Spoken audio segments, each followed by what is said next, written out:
Basilio Show. In just a few minutes, we'll be right with you with another award-winning, action-packed edition of your Tony Basilio Show.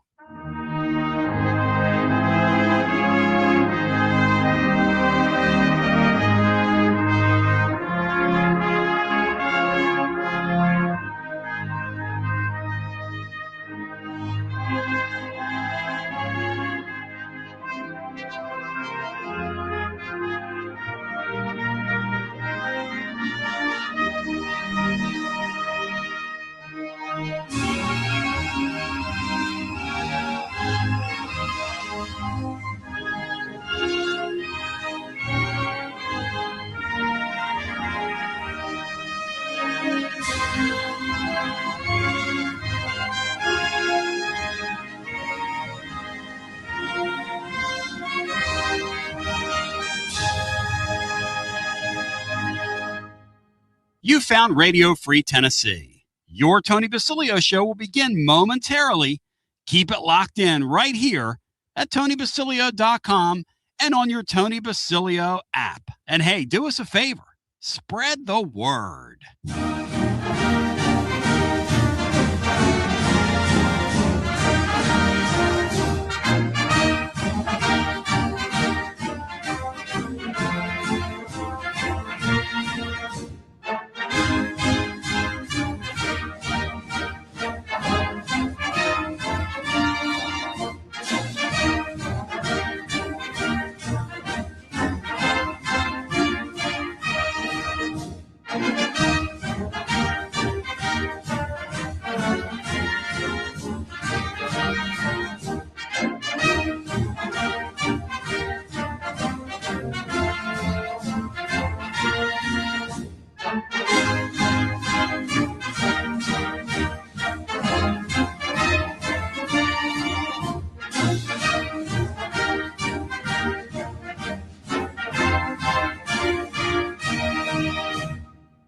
Another award-winning, thought-provoking, action-packed edition of the Tony Basilio Show is coming up next. Tips are always appreciated here at TonyBasilio.com, home of the Tony Basilio Show.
You found the Tony Basilio stream at Tony You're Basilio. listening to FM 105.7 and AM 1340, WKGN Knoxville, and W289CU Knoxville, Fan Run Radio. And it seems like only yesterday that we were celebrating the World Championship of college baseball, and yet it seems so far away. But one thing about Tennessee's series with Texas A&M is it was a lot better than that.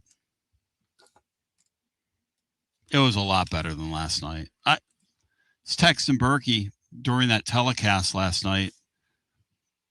I felt badly for those guys. Because as a broadcaster, somebody doing that, and somebody like him who loves that sport, man, there's just nothing you can do when the team runs out of pitching. And that's the thing that you get in college baseball that you would never get in its professional cousin. As Sean Adams will be by here in a little bit, his absence presented by Jennifer Morris, Next Move, SmokyMountains.com. But you would never get, and I mean ever, you would never get that, just running out of pitching like that. And then it takes a great event and turns it into I don't even know what that was last night, but it wasn't competitive and it wasn't interesting, and there wasn't a lot of strategy and this, that, and the other. And I mean, when North Carolina sent that freshman out there who was on fumes, I mean, risking getting the kid hurt, like what are we doing? You know, what are we doing? Matt Dixon, Brian Hartman, great NCAA tournament. Great victory by Oklahoma. But boy, that was tough to watch last night in that game 3. And Brian, it went pretty much like you said it would. Once they got that starter out of there, they were fresh out of pitching. They were done.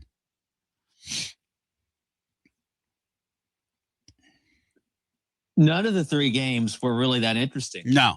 I think the close.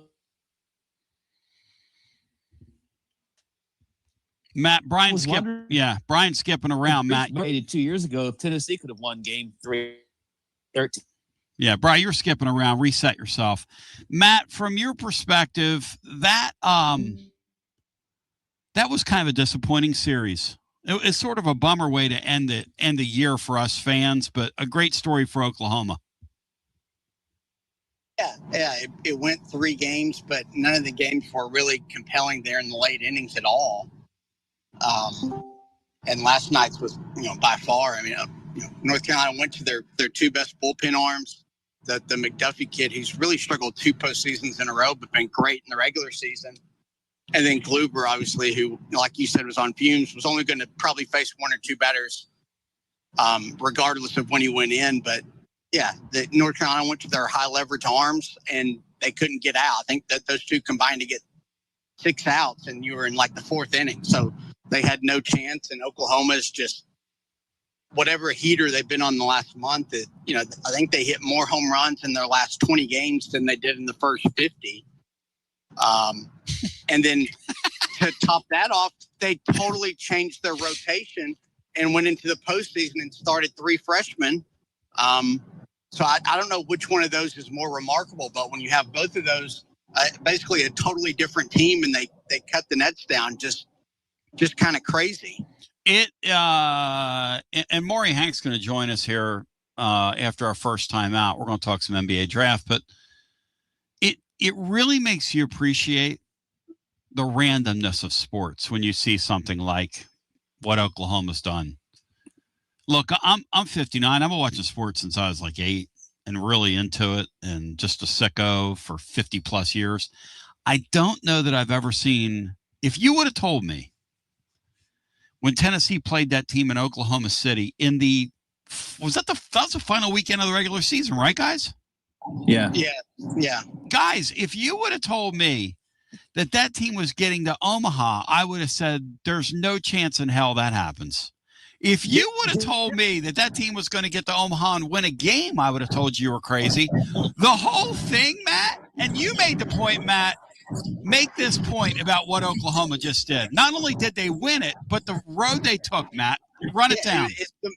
There was some stuff that kind of, stats-wise kind of said this, but it was the toughest path any championship team's ever had, because they went to Georgia Tech, who I thought was the best team, and beat them twice in elimination games. And then they went to Kansas and beat the hell out of them 2 games in a row. And they were the Big 12 regular season and tournament champs, a top 10 team. They beat Georgia twice in Omaha. They beat that Alabama team, who granted was inflated by their metrics and got basically a free pass to Omaha. And then they beat North Carolina twice, who was the best team in the other side of the bracket. So they earned every bit of it. And, that series with Tennessee to end the regular season, Tennessee, smoked them 2 games, and then Oklahoma just hammered Tennessee's bullpen arms. But if I told you after that series that one of those 2 teams would win the national championship and the other would go 0-2 in a regional, I think the odds would have been that Tennessee would have been the team you thought had the chance to make a deeper run, but they went totally different directions, which And that's why we love sports, it's really guys. hard to. It's hard to fathom believe. what they did. No, it's. Listen, I'm telling you, I've been watching this stuff and around this stuff and bathing in this stuff. That's the craziest championship I've ever seen anybody win. And I'll tell you something, at the baseball championship, of the sports that we follow in these colleges, it's easily the hardest one to win. It's easily the hardest one to win. Not to mention they had to deal with weather delays in the regional at Georgia Tech, which can throw a team off. Brian, you were and make it even more difficult. One thing you gotta understand about Brian Hartman, he's a creature of habit now. He's texting last night. He's super pissed off at North America because we had a storm in Philly last night. Delayed that Iraq game, Brian. Screwed the clock all up for you. Well, I wanted to see that whole match before the baseball game started, but I couldn't do it.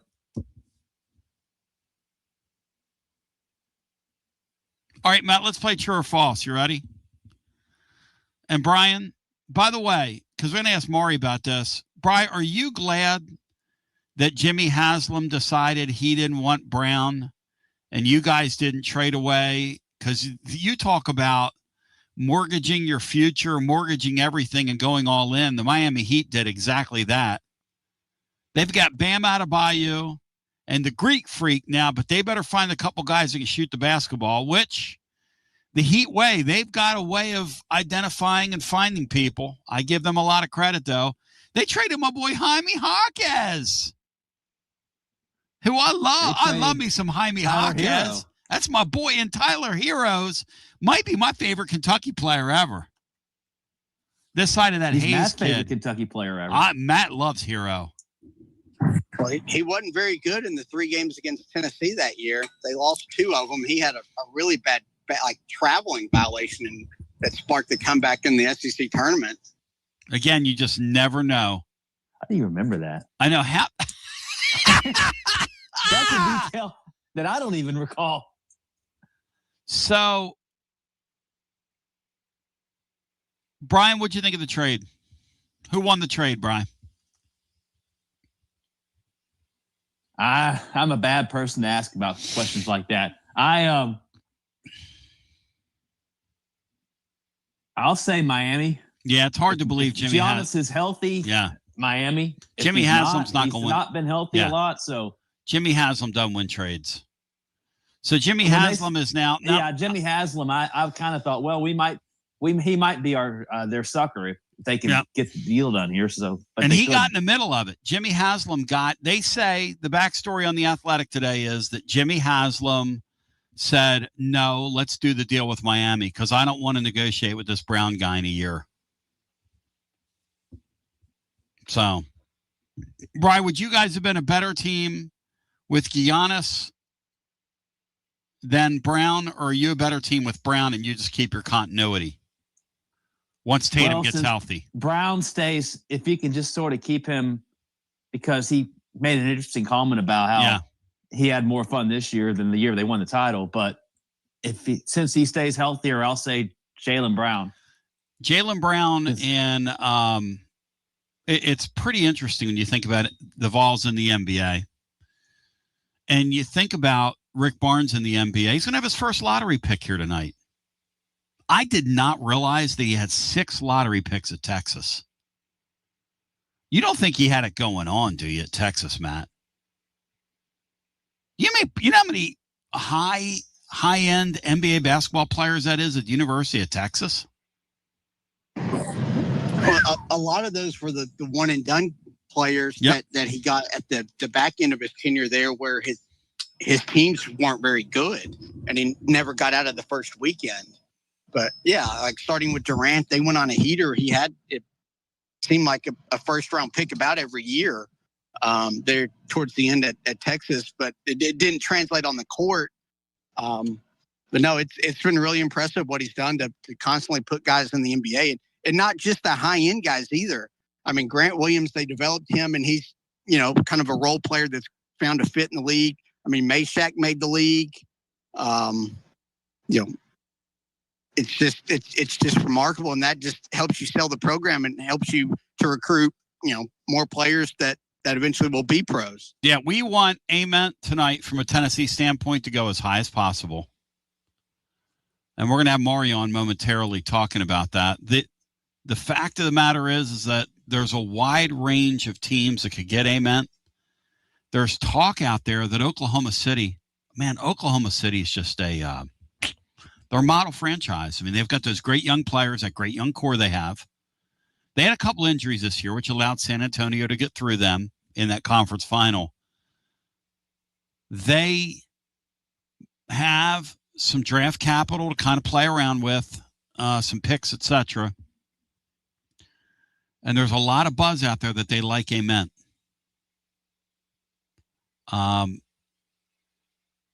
Or the Michigan big man. There's two guys that they've kind of got their eyes on.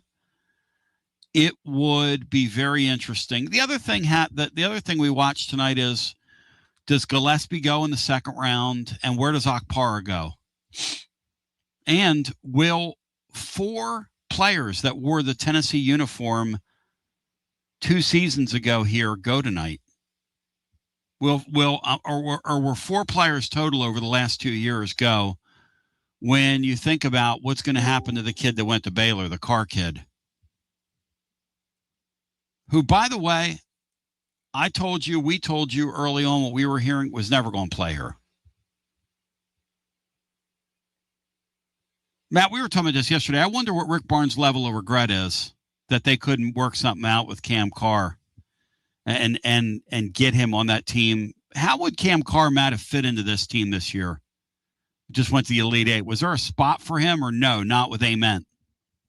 I mean, he would have been your starting 2 guard, that wing that could score off the ball.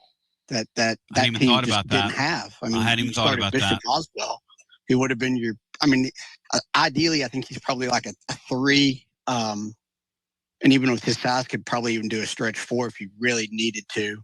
But no, he could have been that off guard that took a whole lot of responsibility off Gillespie, especially. Yeah, and he could have been that shooting threat.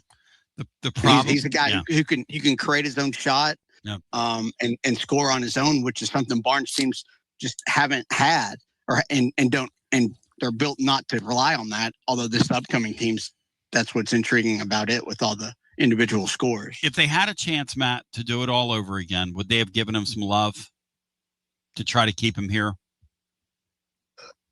I mean, maybe, but at some point you can give a guy as much love as possible. If they don't buy in, they don't buy in.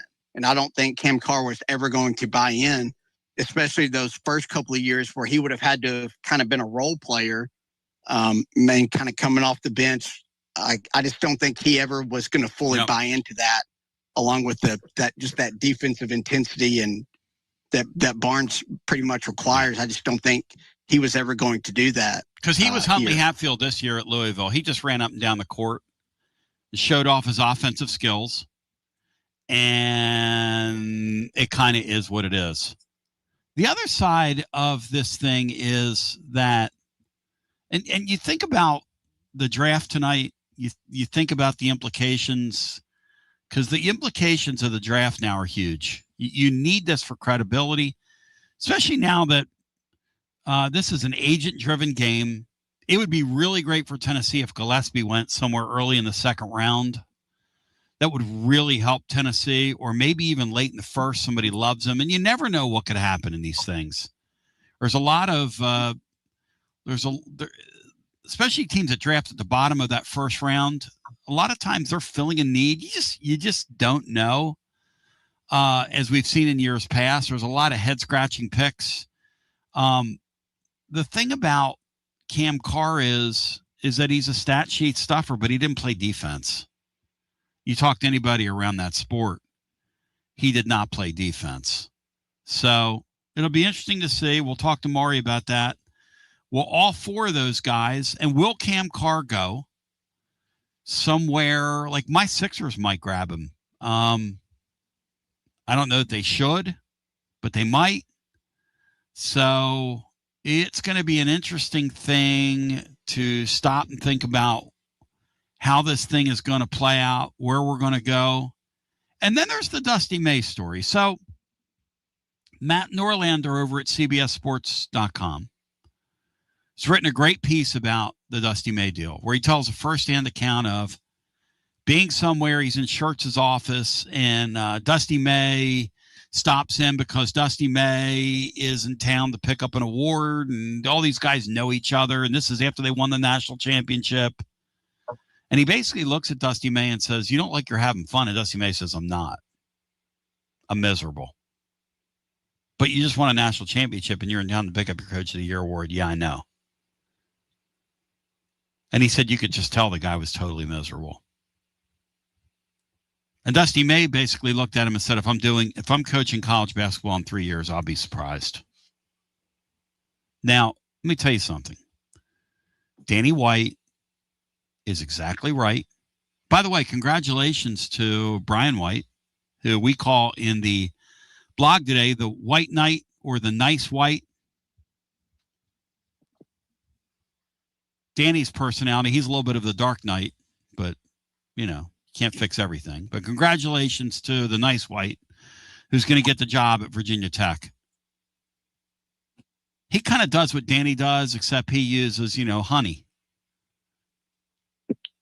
Back to where we were. This May guy gets a call when Norlander's in there. Guess who the call's from? Juke Harris. Now, he doesn't say that in the article, but this is the story. And Juke Harris commits to Michigan. And the story goes on to say that he committed to him 3 times. But here was the problem. And I'm just going to say this on the air because it's over now. His agent had already worked a 2-for-1 deal at Tennessee. And that's why the May guys was like, I'm not doing this anymore. I won a national championship and walk, kind of like Jay Wright. This is a stupid sport. I'm getting up. I'm walking out the door. You're not going to see me. Yeah, they don't listen to you in the NBA. I know that.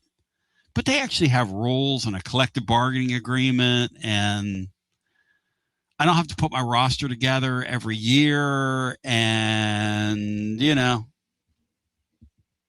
So Tennessee did a really deft, smart thing, which is why I was telling you at the time. We knew that. That was a unbelievable maneuver by Barnes. He outmaneuvered Dusty May. May have chased him to the NBA at the end of the day. Dusty May in the NBA. Maury Hanks joins on the other side. But the article, I would encourage anybody to go look at it today. It's over. I'll probably link it in the blog tomorrow. Hey, let me tell you something. Danny White's right. These sports are broken, and they're not going to get fixed, okay, until people admit there's a problem. Because they're not admitting there's a problem.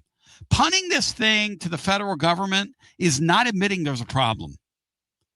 People like him that are saying we have got to have collective bargaining, they ought to take Danny White and put him over the whole thing and let him find solutions. And I'm being 100% serious here. He's the only one showing any kind of leadership in this deal. I'm proud of the guy. I am proud of this guy. I am proud of this guy. We'll come back on the other side. I just think that the Juke Harris story is part and parcel of why it's such a miserable existence being a head coach. I facetiously was talking about Tennessee outmaneuvering them. Tennessee did outmaneuver them. That's why the whole college basketball world thought that the guy was going to go to Michigan. It was just assumed. And I was telling you the whole time, hey, relax. We knew the backstory here. I was telling these guys, hey, these guys, they're working a deal here. Remember who runs this thing. And we'll get Maury on after this. This is the thing that's really exhausting the coaches. The agents now run things. I was talking to Rob Lewis about that there. I said, Rob, you miss it? He said, are you kidding? Miss covering it? No. He said, the only way you get information is the agents. The agents run this thing now. They're running it. They're running it, collecting pretty tidy sums for steering these kids around.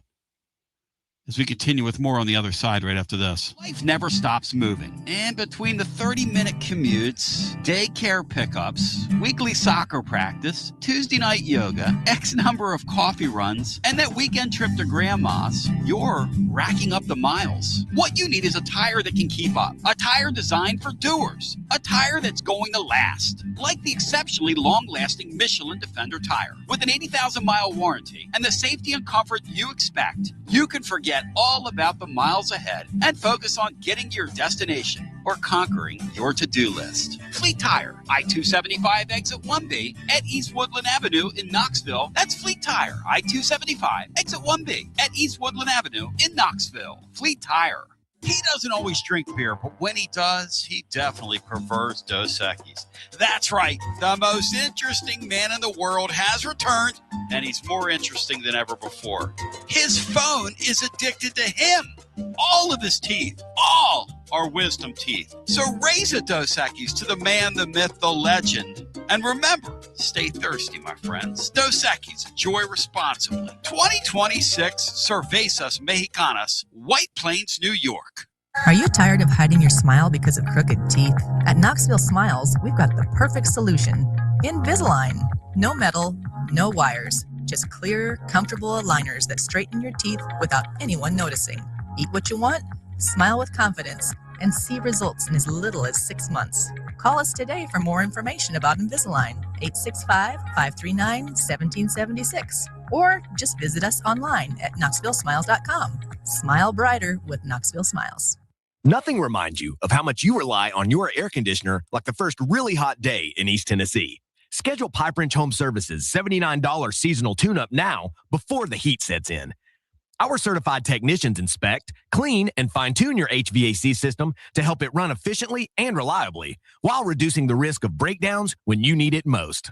And while we're there, we can also recommend ways to improve your indoor air quality for cleaner, healthier air throughout your home.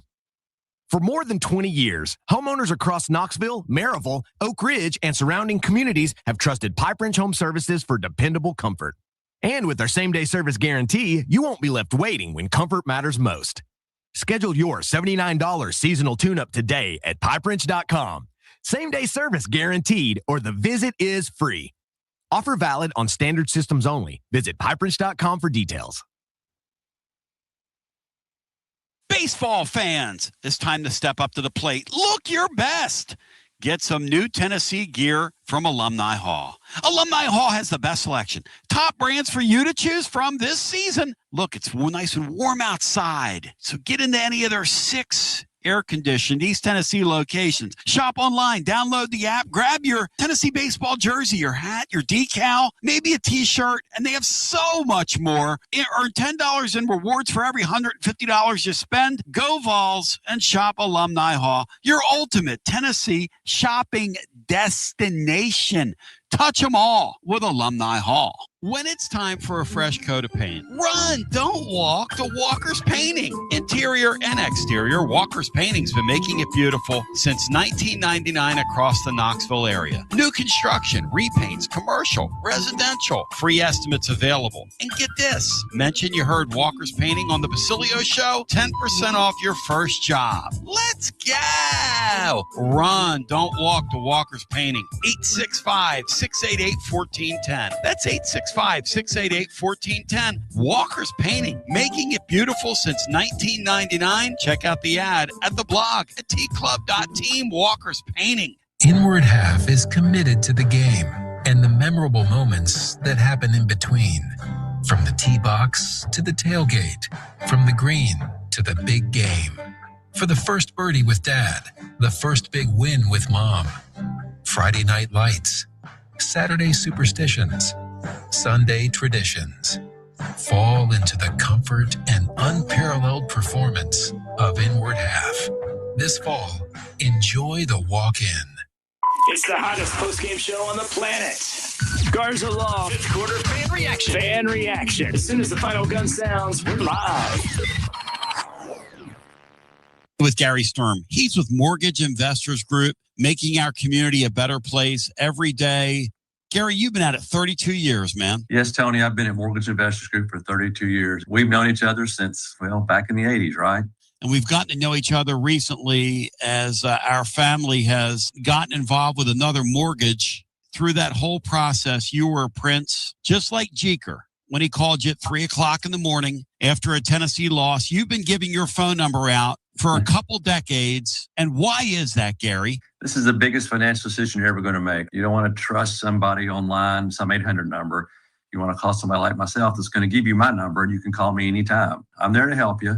I'm here to help you and your family, and I appreciate that. I appreciate your trust in me. You can call me anytime. You can be like Jeker and call me at 2 a.m. and complain about the balls just like he did. I'd rather you call me about a mortgage, but that's okay. If you want to cry about the balls, we can do that too. I'm a ball at heart. You know that. And if you want to come in and meet with me face to face, I'm here. If you want to do it online, I'm here. That's fine. If you're curious if you can qualify to buy a house, people know the housing market's tough. That's what I'm here for. There's no obligation. You can call me anytime. I get you pre-qualified. Or maybe you've got a mortgage and you're thinking about refinancing. Maybe you want to shorten the term. Maybe you want to go to a 15-year. Who knows? But again, that's what I'm here for. It's what I've been here for 32 years. My number is 865-660-2648. It's 865-660-2648. Gary Sturm at Mortgage Investors Group, going to take great care of you.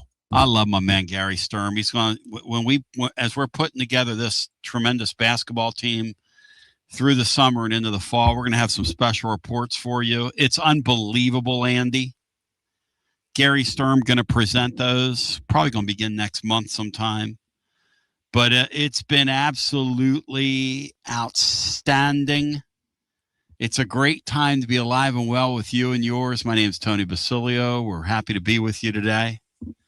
Hey, listen, if you're over on YouTube or you catch us over there, hit the like button. And subscribe for us. We're close to 5,000 subscribers. So like and subscribe. We really appreciate you being there. It's terrific getting the opportunity to be with you day by day here. It's an absolute blessing to be here. A guy who's been a real asset to us and a friend of the show. And he popped on late in the basketball season, and he popped everything we did. I mean, I don't know what to tell you. But Mark Lester over at T3 Vodka presents his time here with us. And I want to shout out T3 Vodka, Empire Distributors of Tennessee. Ask for him by name, T to the 3. And will Tennessee have 3 drafted tonight? Let's start there, Maury Hanks. As I welcome you in, it's or in the next couple days. Actually, they've stretched this thing out for television purposes. Hey, look, God forbid the NBA do 2 rounds in one night. I mean, that's asking a lot, 2 rounds in one night. So Maury Hanks, T3 Vodka, will the T3 hear their name called? Okpara, Gillespie, and obviously our hopeful lottery pick. What do you think over the next couple rounds? I think definitely a lottery pick. I think Gillespie will go mid-40s. I've talked about 5 or 6 people when you told me to come on, and so kind of get a range from them. No, that's all teams can do is say, hey, I think he's, and so you just take that up and figure out the average. I think he's 42 to 50. Okay. And last guy, I think if a team has multiple second round picks to where they call it draft and stash, and I used to do it just with European guys. Yep. Now you've seen it the last couple of years with more college based players. If not, Tony, there's a lot of people that don't understand this, but late in the draft, it's better not to be drafted than being drafted by the wrong team. I know everybody's sitting at home with the fellas having a party, and then you don't get drafted. And we've told kids that too. When I was in the draft room, we'd call them and go, okay, hey, we want to guarantee you some money to come to summer camp. Okay, we'll do this, we'll do that. And the agent will be there and the kid will be there. No. We think we're going to go 58.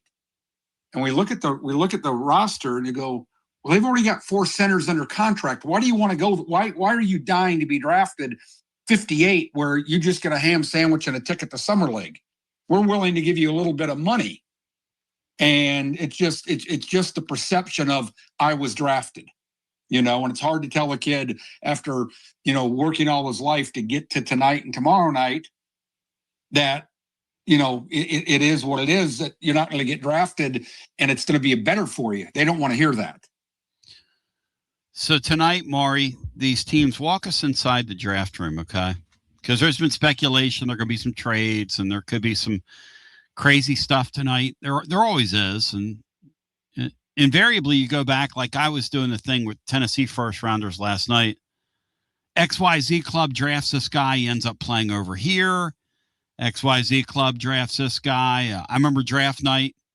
Kobe Bryant was taken by Carolina, and he ends up with the Lakers, and the rest is history. We know the story there. That happens all the time. Maury, these teams get 5 minutes to make their selection, okay? How much activity is there in those draft rooms in that time, and how far planned out are some of these trades that we see that happen? Well, some of the trades are planned out, Tony, like, they'll say, okay, we've got the 10th pick and we don't really want it. We're not in love with anybody there. We can move back and maybe get a second round pick. So you call the teams at 14, 15, 16, and then they'll work something out. And let's say the team at 15 will go, okay, if my guy, he won't tell you who their guy is. He says, if my guy's on the board at 10, we'll deal. And you get the parameters worked out. And then if, when the ninth pick's taken, if he's there, they'll call back and go, yes, you draft Tony Basilio and Jabbo, and you do, and then you call us back and tell us who you want to, or you call the guy and say, our guy's off the board, we're not doing it. And like you said earlier about that, they can't get 2 rounds of the draft in. I mean, the second round used to be crazy. It used to be 3 minutes, stuff like that. But they're just doing this for TV to sell more ads on a second night. But getting back to what you said, there's a lot that's gone, already pre-planned. But again, if they hear a guy that they really want at 15, yep, I think the Bulls have the 15th tonight. If a team hears that they're going to take, using your guy Carr, yes, if they think they're going to take Carr and they really want him and they're at 18, then they need to call ahead to 14 and say, what will it take you to move back 4 spots? What else do you want? You see this a lot more in football because there's a lot more picks in football. There's a lot more rounds. Okay. And so you can give up, I'll give you a 6th round pick in the NFL draft to move up 4 spots. You don't see that as much in the NBA. How competitive is it, Maury, for those guys, talking guys that aren't going to be drafted? The Heat have found players. Some of these better organizations have found guys that don't end up in the draft, but they find them as free agents. How competitive is that whole world?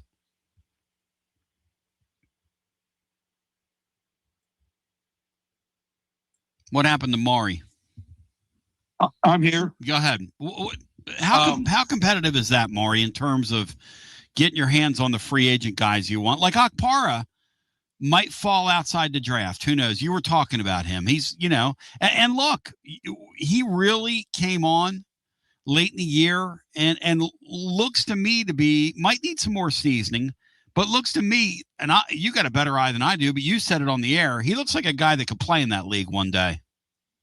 Yeah, I mean, he's not a guy that's, instant gratification for a team, but he got better there. He's been hard coached by Coach Barnes and his staff. You know that he'll work in the weight room with Garrett and whatnot, and he'll get after it. And there's a lot of guys like that in the NBA. And again, like I said earlier, you don't need to be drafted to make an NBA team. You don't need to hear your name called in the next 2 nights to make an NBA team. Exactly. And that's kind of the point. All right, let's go through this thing. Hey, Matt Dixon, are you sold on this A.J. DeBonsa guy from BYU, who they say is a generational player and this, that, and the other, maybe the most impactful player to come into the NBA in 20 years? Are you buying or selling that, Matt Dixon, after what we saw of him at BYU? Well, I mean, I'll almost always tell somebody of being a generational, like, top of the league player, but I'm sure he'll be a really solid kind of all-star in the league for a decade. Mo, what do you think of him when you look at him? He's a good player, but the people I've talked to and the little I watched, I probably watched him play 3 or 4 times on TV. I watched the kid from Kansas. I think the kid at Kansas has a more well-rounded, can do more than AJ can. But AJ's a great player. But I think if the kid at Kansas did not have, quote unquote, the issues you saw him have, and nobody knows if they're issues. Right. Like I said, is that going to carry over to college? But like I think the guys at the Wizards, they've torn down their franchise. They have a new general manager, a new president in the second year. I don't think he can run the risk, because if it doesn't work, the owner's going to go to him and say, hold on now, you saw this kid sit out because of cramps. You saw him do this, and you took him first. So A.J. Devonsa tonight probably goes to the Wizards at 1.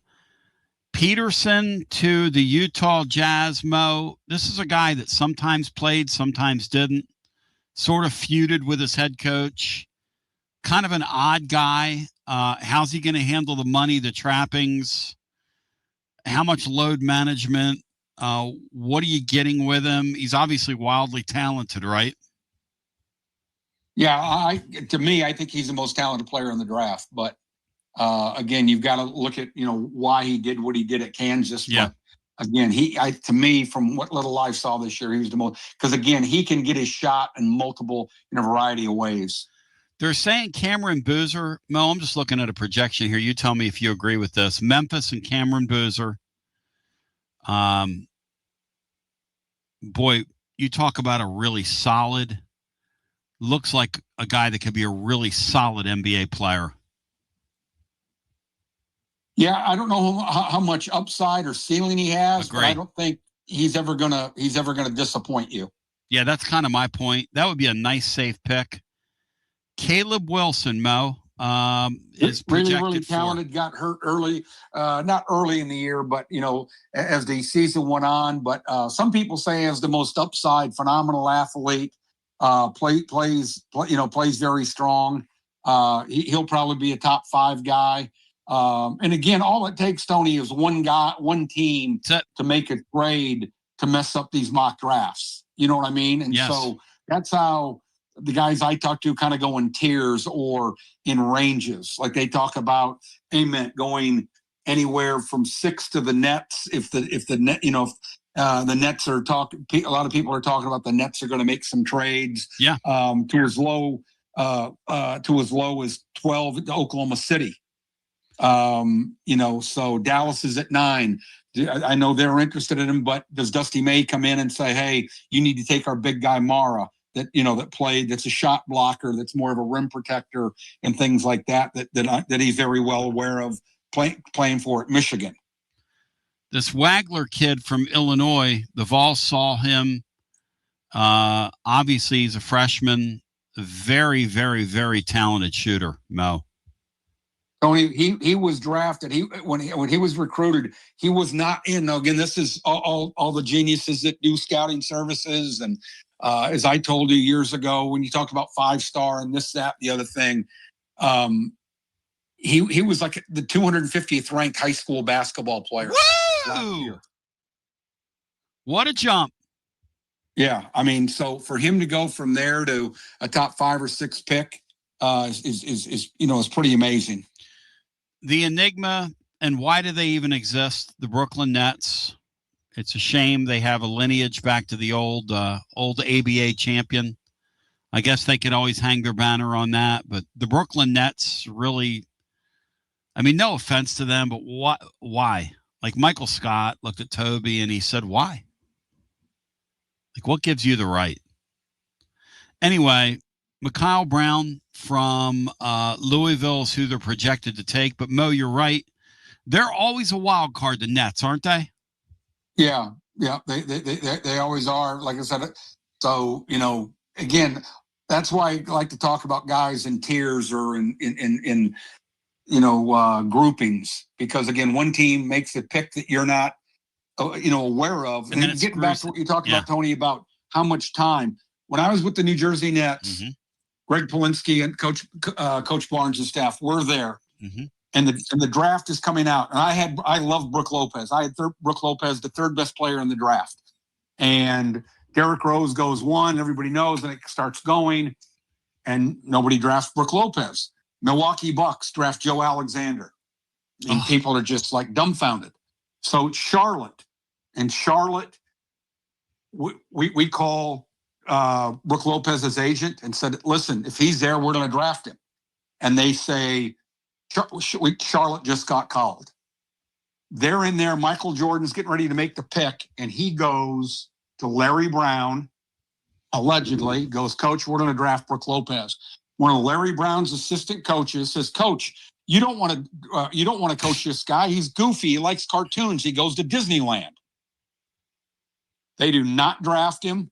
They draft DJ Augustine, a guard out of Texas, one of Coach Barnes's players.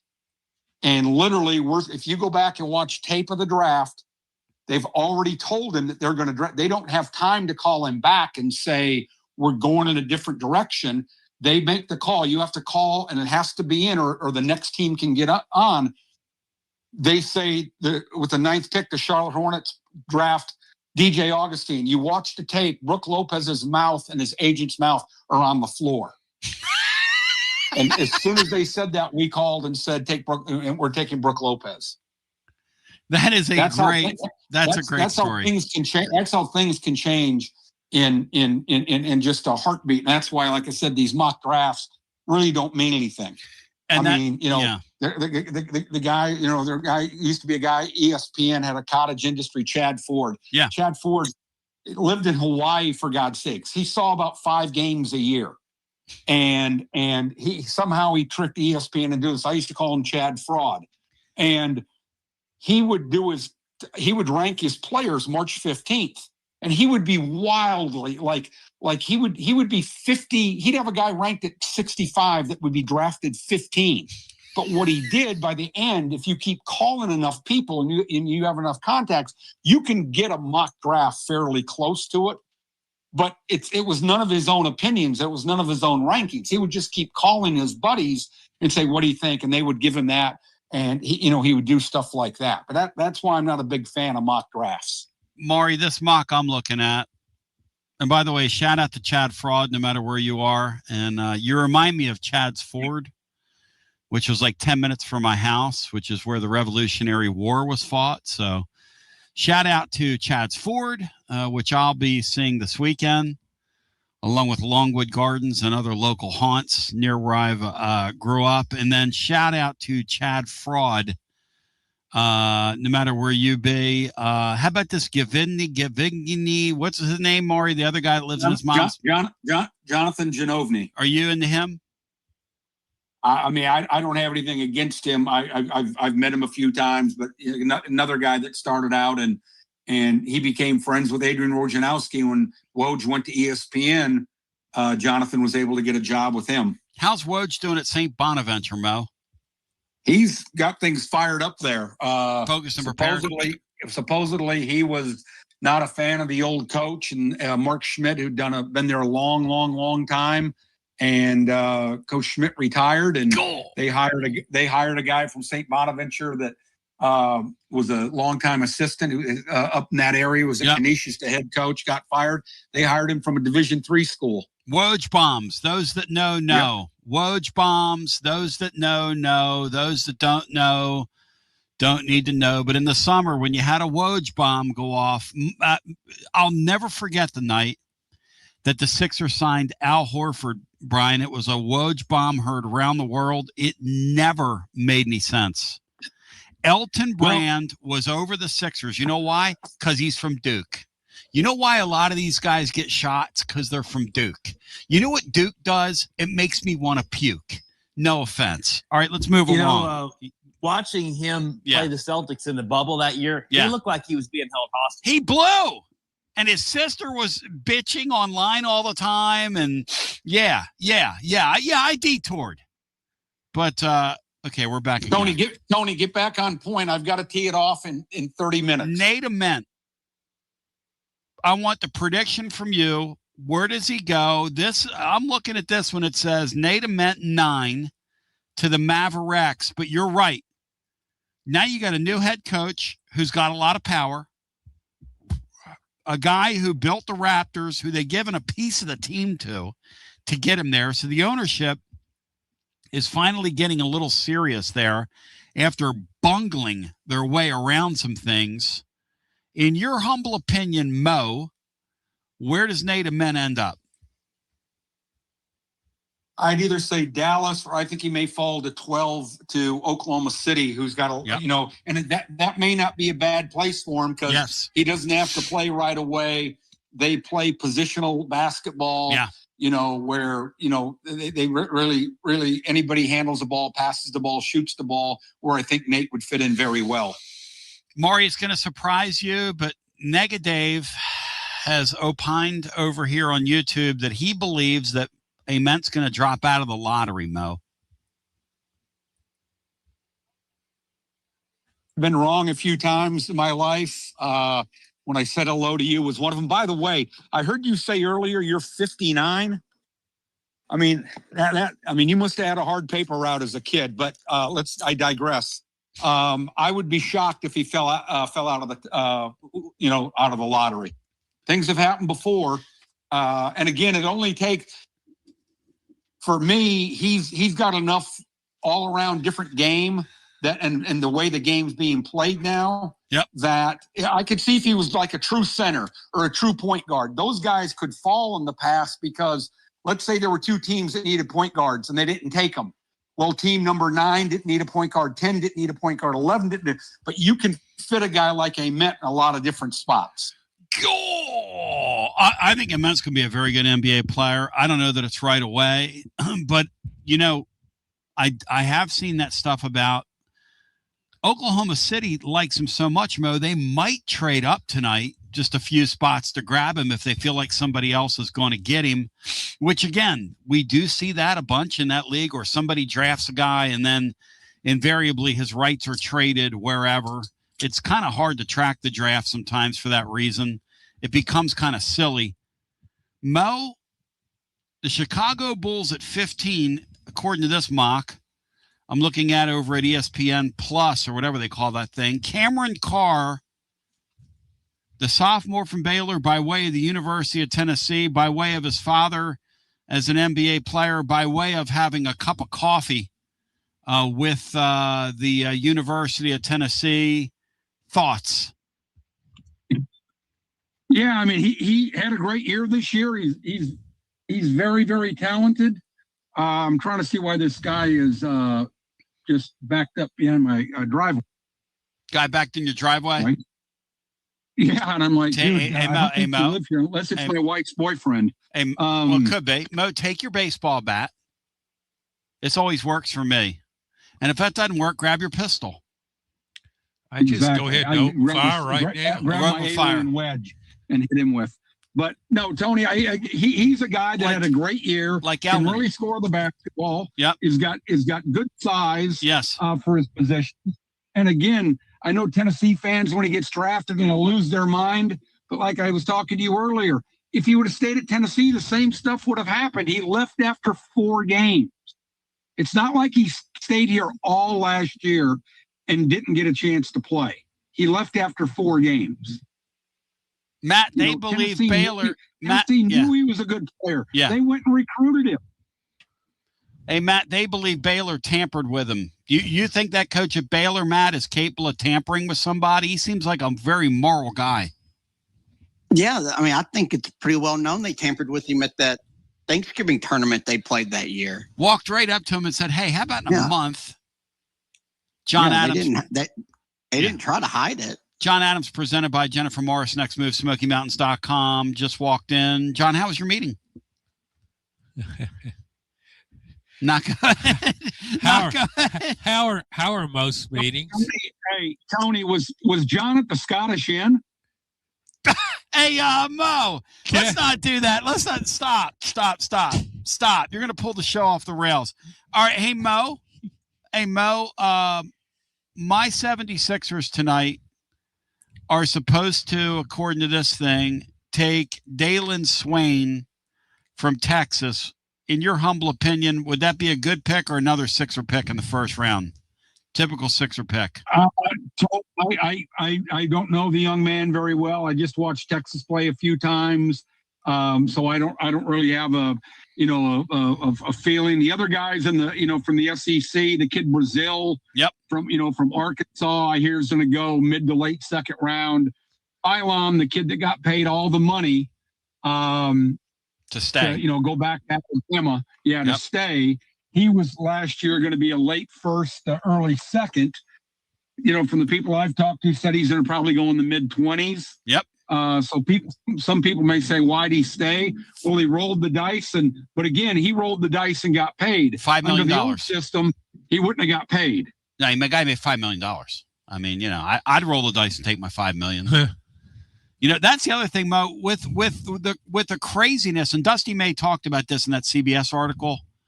When his conversation with Norlander, he basically said it's 200% more now to field a team than it was, and it's going to be 200% more than that in 2 years. And I'm just sick of this.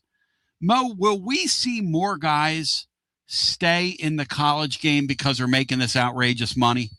Is that going to happen? Or are they going to? Tony, last year I talked to guys right before the draft, and they were talking about, okay, what about they said the second round was way, way, way diluted because a kid that you'd think that would normally, come out to get in the draft to, try to make some money to start his clock to get to a second contract are staying in school. That happened last year. That was the first year. So they thought the second round was really watered down. And that's going to, and that makes total sense. At the bottom of the first, like Phylon last year could have been, people were saying, well, did he improve his draft stock? He made a mistake. The guy got $5 million.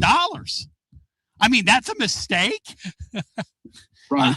And again, he could have, like I said, if things would have went different and some kids didn't come in the draft or whatever, ifs and buts and candies nut, but he could have went 20th, but like you're saying, he made $5 million. All right, let's move along. Where does Gillespie, who's got that NBA body and can play a little bit, I don't know how he projects to that league, but where does he go tonight in your humble opinion? From what I've been told, somewhere in the mid 40s, 42 to 50, 40, around the 45 number. All right. And again, at that time in the draft, it's great to be drafted. You want to go someplace where there's a need for your position. Maury, and then finally, our guy, the rim rocker extraordinaire, Felix Acapara. Where does Acapara go tonight? I would say late 50s. And we always had a board 61st pick. And we would have 3 or 4 guys on there. You couldn't put 10 or 15. But if there was a 61st pick, who would we get? And basically that was our top guy to get for free agency, for summer league. And as I told that other story about, hey, we're willing to guarantee you some money. And nowadays they have Exhibit 10 contracts, 2-way contracts. Yep. And so we would have that. So I'm sure he's on a number of people's boards as the 61st pick. So in recap, Nate Ament is going to go somewhere between pick number 9 and 13, 14, somewhere in that neighborhood. 9 to 12. Gillespie's going to get drafted in the second round, and Acapara is going to get drafted in the second round. And Cam Carr, is he off the board before my Sixers pick at 21? I would say yes. That's remarkable. We had a talent like that on this campus. That's wild. Maury, if folks want more information on your scouting service, your newsletter, any of that good stuff, how do they do that? I think you heard. No. Is Philippi or Jabo, which one of those guys is or is Mark Lester in charge of that now? Mark Lester's too busy running, the the T3 aspects Distillery. of Yes. the great T3 brand. Yes. Exactly. So Jabbo does a lot of my busy work, but he is a very busy man. Has his last weekend of baseball this weekend. He's a great father coaching baseball. And Craig Philippi will be busy at member guest with me this weekend, playing with the great Jason Amonette, former UT football. Oh, my boy, Ammo! Ammo's coming up. That's my. Have a good day. Hey, Ammo used to intern under me. That's my boy right there. Yes, I started him in the business, and he had the sense to. Yeah. No, he said, if Basilio can make a living on this, I can be Walter Cronkite. Well, you tell him I'm waiting for him to win his Edward R. Murrow Award because I'm more than making a living. We're thriving, not surviving, thriving, big boy. And you know why, Mo? Because we have people like you. Because we have people like you. And by the way, it was incredible playing music with you and serenading your lovely bride the other night. It was unbelievable, Andy Mack. Yes, it was good. That was a good time. I'm glad the ladies sang a little bit more than you did. But another shout out, Tony, to the great Adam Taylor in Johnson City, as I dubbed him your 18th listener. And he's a loyal listener up there. And I've got to get him a T3 hat. Mo, Mo. T3 to that area. And Adam, if you're listening, a little bit of Maury Hanks goes a long way. We all know that. Maury, thank you. I hope you have a Dwight Gooden. Thanks, Tony. Take care. Enjoy the day. John, a little bit of that guy, okay, goes a long way. He knows his basketball. Oh, yeah, but he's really annoying. Oh, I don't think so at all. I mean, He just doesn't roll over for you. What's that mean? Well, he comes back at you. And you like that, really. I have fun pretending not to. No, I have fun with people like that. So here we are. Dusty May says, there's an article, Matt Norlander recounts we'll talk about it on the other side. Also, there's several things I want to get into today, including Oklahoma winning the baseball championship, what we learned from that.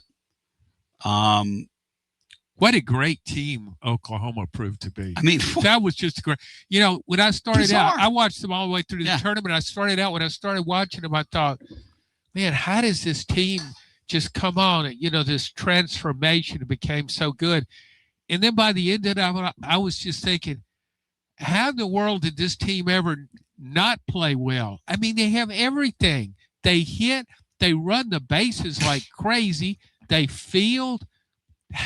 I loved watching that team play. They had nothing earlier in the year. The one kid, Matt, that had the 6 RBIs last night, hit the 3-run home run. His only other 3 RBI game was in February against like a directional school. Burke was talking. Chris Burke said, you know, basically this guy took the season off. And now they're just like everybody. The catcher from Canada. Oh my gosh. And that shortstop. Good gosh. But the kid last night to put the cherry on top, Matt, that was the brother of the kid who played at Texas. What's the kid's last name? Somebody help me out here. Branch is the last name. His brother played for Georgia. They each hit a home run in their final at bat of the season. And he high-fived his brother. It was his career. And he high-fived his brother going around the bases. What are the odds of the both brothers hitting a home run in their last at bat? And his face that he made, right, for his brother, because they already blew him out. Because Oklahoma was wasting people. They wasted that Georgia team. And then last night, he hits that ball out. His brother's going crazy for him. His brother has both hands on his head, and he's like, I cannot believe, because that kid doesn't hit home runs. That kid does not hit home run. He smashed that ball out of there. This was a brotherly World Series with those Mercurius guys throwing for. That's another thing. I mean, Mason, when he was on here for the Tulsa World, talking about how, they just don't have any pitching. Yeah. And then at the end of the year, they've got this deep pitching staff, and they're all young. Good gosh. They're just, God, that Mercurius last night, they couldn't hit. That ball was dropping off the table. He was mixing it up, control. You know what? If that's a North Carolina, that North Carolina reliever, if he hadn't been so dominant in the second game when they won, when they brought him in, Oklahoma would have kind of breezed through this College World Series. I mean, they were just head and shoulders above everybody, and he shut them down. I feel sorry for North Carolina in a lot of ways, because when you run out of pitching in that sport, and we saw it here all year. All year. Different level. But it's the same concept though, because when you're out of pitching, you got in that sport, in college baseball, you got nowhere to run and nowhere to hide. It's just a matter of time. You notice though how these coaches, who Matt will remember the reliever's name for Arkansas a few years back when Arkansas was good, and they went to that reliever. They wore that Kevin Cobbs. Okay. Cobbs. Cobbs. Okay. K-O-P-P-S. I mean, they just said, "Oh, this guy's like a softball pitcher. He can just pitch all the time." Rubber arm. And North Carolina's guy, they try to come back with him. You know, it's different throwing a 65 pitch game in the regular season and throw it in the College World Series against a team with Oklahoma's lineup. Yeah. You're putting everything you got into every pitch. Well, and like a buddy of mine told me last night, when you get these high-end guys and you do that with them, you're risking their health long-term. Boy. Because you're messing with a kid's lactic acid, all that stuff we know about the arm and science. And look, I know we're trying to win a national championship, but man, that's a high-end piece potentially. And as a father, I would not be very happy about that. And you know, you agree with me, John? I would not be happy about that. Forget the father at all. The advisors. Oh, you think they were happy when he came in there? And listen, if I'm recruiting against them, I use that. Of course you do. No offense. I'm keeping it 100 with you here as we come back on the other side. Just another example of how Carolina ought to have a bumper sticker, because that fake college they had under Roy Williams and Dean Smith. The fake college they had inside of their college for all their athletes, they cared about those athletes all those years. They care. Carolina cares. Hashtag Carolina cares.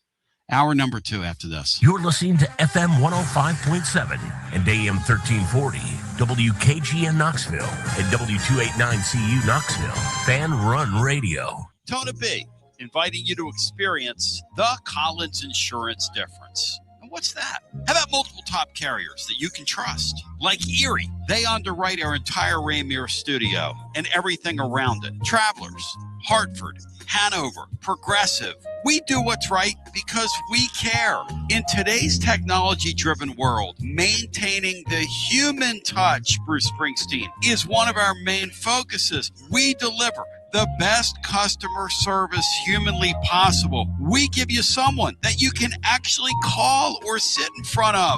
Imagine that. No call centers here. Experience the Collins Insurance difference. Check them out at collinsinsuranceTN.com, and they're Mrs. B approved. Collins Insurance. TB with a few serious questions. You feeling tired, foggy, you gaining weight, or you just don't feel like yourself anymore? Hormone therapy is finally becoming mainstream, but it's truly something my man, Dr. Tom Rogers, has been doing for over 20 years. Dr. Rogers at Performance Medicine wants you to feel your best, and he treats both males and females. So guys, we can do this as a family. At Performance Medicine, hormone therapy is personalized to you. If you're dealing with hot flashes or mood swings or low energy, decreased libido, fatigue, muscle loss, stubborn weight gain, it might be time to find out what your body really needs. No shame in this game. You can do something about all the above. Performance Medicine offers customized hormone treatment plans based on comprehensive lab testing with options like pellets, creams, patches, oral medications, and injections. The goal is simple. Help you feel like yourself again. Next level. Make your life better. Take it to the higher plane. Visit performancemedicine.net. Schedule your consultation today. You'll feel your best with Performance Medicine.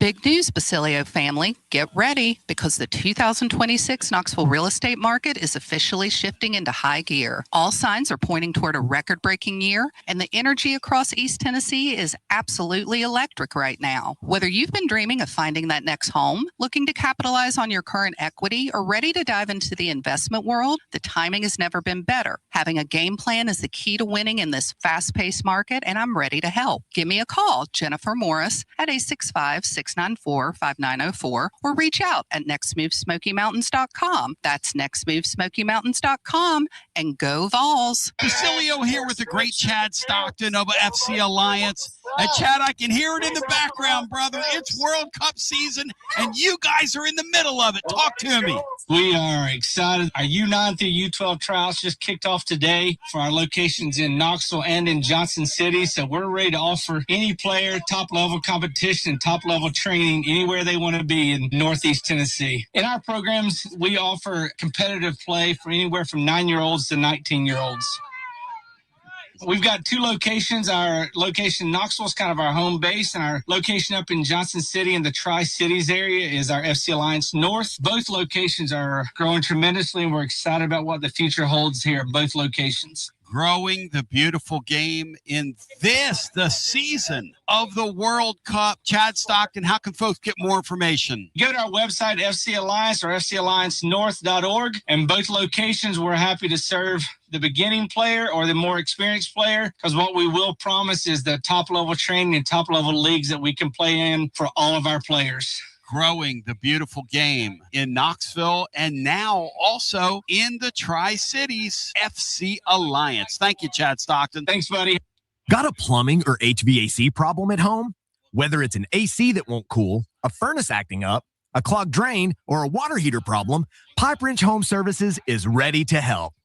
Right now, when you schedule any HVAC or plumbing repair, your service fee is waived with the completed repair. That means expert help fast without the extra cost just to show up. Our certified technicians will quickly diagnose the issue and provide reliable solutions to make your home comfortable again. And with our same-day service guarantee, you won't be left waiting when help matters most. For more than 20 years, homeowners across Knoxville, Maryville, Oak Ridge, and surrounding communities have trusted Pipe Wrench Home Services for dependable comfort. Schedule your repair today at pipewrench.com. Same-day service guaranteed, or the visit is free. Service fee waived with completed HVAC or plumbing repair. Restrictions apply. Visit pipewrench.com for details. Okay, so we really need uniforms and equipment for this season. Can I trust you with that? Cool, I'll just order them online. What? Yeah, I'm going to hop online and I'm going to get them ordered. Hold up, that's not a good idea. We shouldn't just spend money on some random online retailer, okay? I mean, it seems pretty convenient. Trust me, it's a terrible idea. Let me simplify this for you. SM Athletics. Okay, how do you pronounce it? SM Athletics? They're the go-to for uniforms and equipment, whether it's for universities, high schools, youth leagues, you name it. So why wouldn't you rather go with professionals who can guide us through the process, design the perfect uniforms, and deliver the best equipment? Yeah, I guess that makes sense. What's the name again? SM Athletics. Right. It's definitely smarter to go with a company that emphasizes customer service, fair pricing, and, of course, excellent products.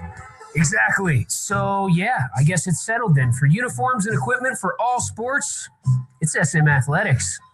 When a dangerous, overgrown, or storm-damaged tree is threatening your home, your car, or your family, don't risk it. Call ECR Total Landscapes, your local tree-cutting experts. From precision tree removal and trimming to emergency storm cleanup, ECR Total Landscapes has the equipment and the experience to get the job done safely and efficiently. Call today to set up your free estimate, 865-384-2012, or just go online to ecrtotallandscapes.com. Preparing food for a big gathering can really take it out of you. That's why you need to call Calhoun's and check out their selection of party platters. Whether you're hosting a party for the big game, a reunion, or just an everyday gathering, a Calhoun's party platter is next level. Choose from Calhoun's always excellent chicken tenders, fly with Calhoun's wings, or boneless wings with a variety of dipping sauces, award-winning next-level melt-in-your-mouth barbecue ribs, or delicious spinach artichoke dip, or get one of each. Plus, if you're doing burgers or sandwiches, Calhoun's has lots of side dishes like spinach Maria,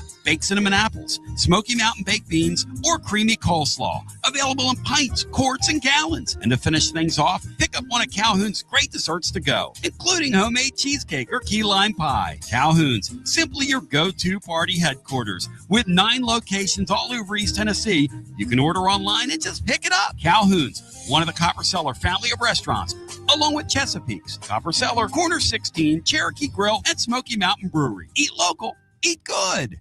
Like our 2026 football Vol, score a T3 TD every time with T3 Vodka, Tennessee's premium vodka, handcrafted with passion, precision, and a whole lot of pride. Right here, handcrafted in the majesty of the foothills of the Great Smoky Mountains. Quality around here isn't just a promise, it's a way of life. And T3's filtered 10 times.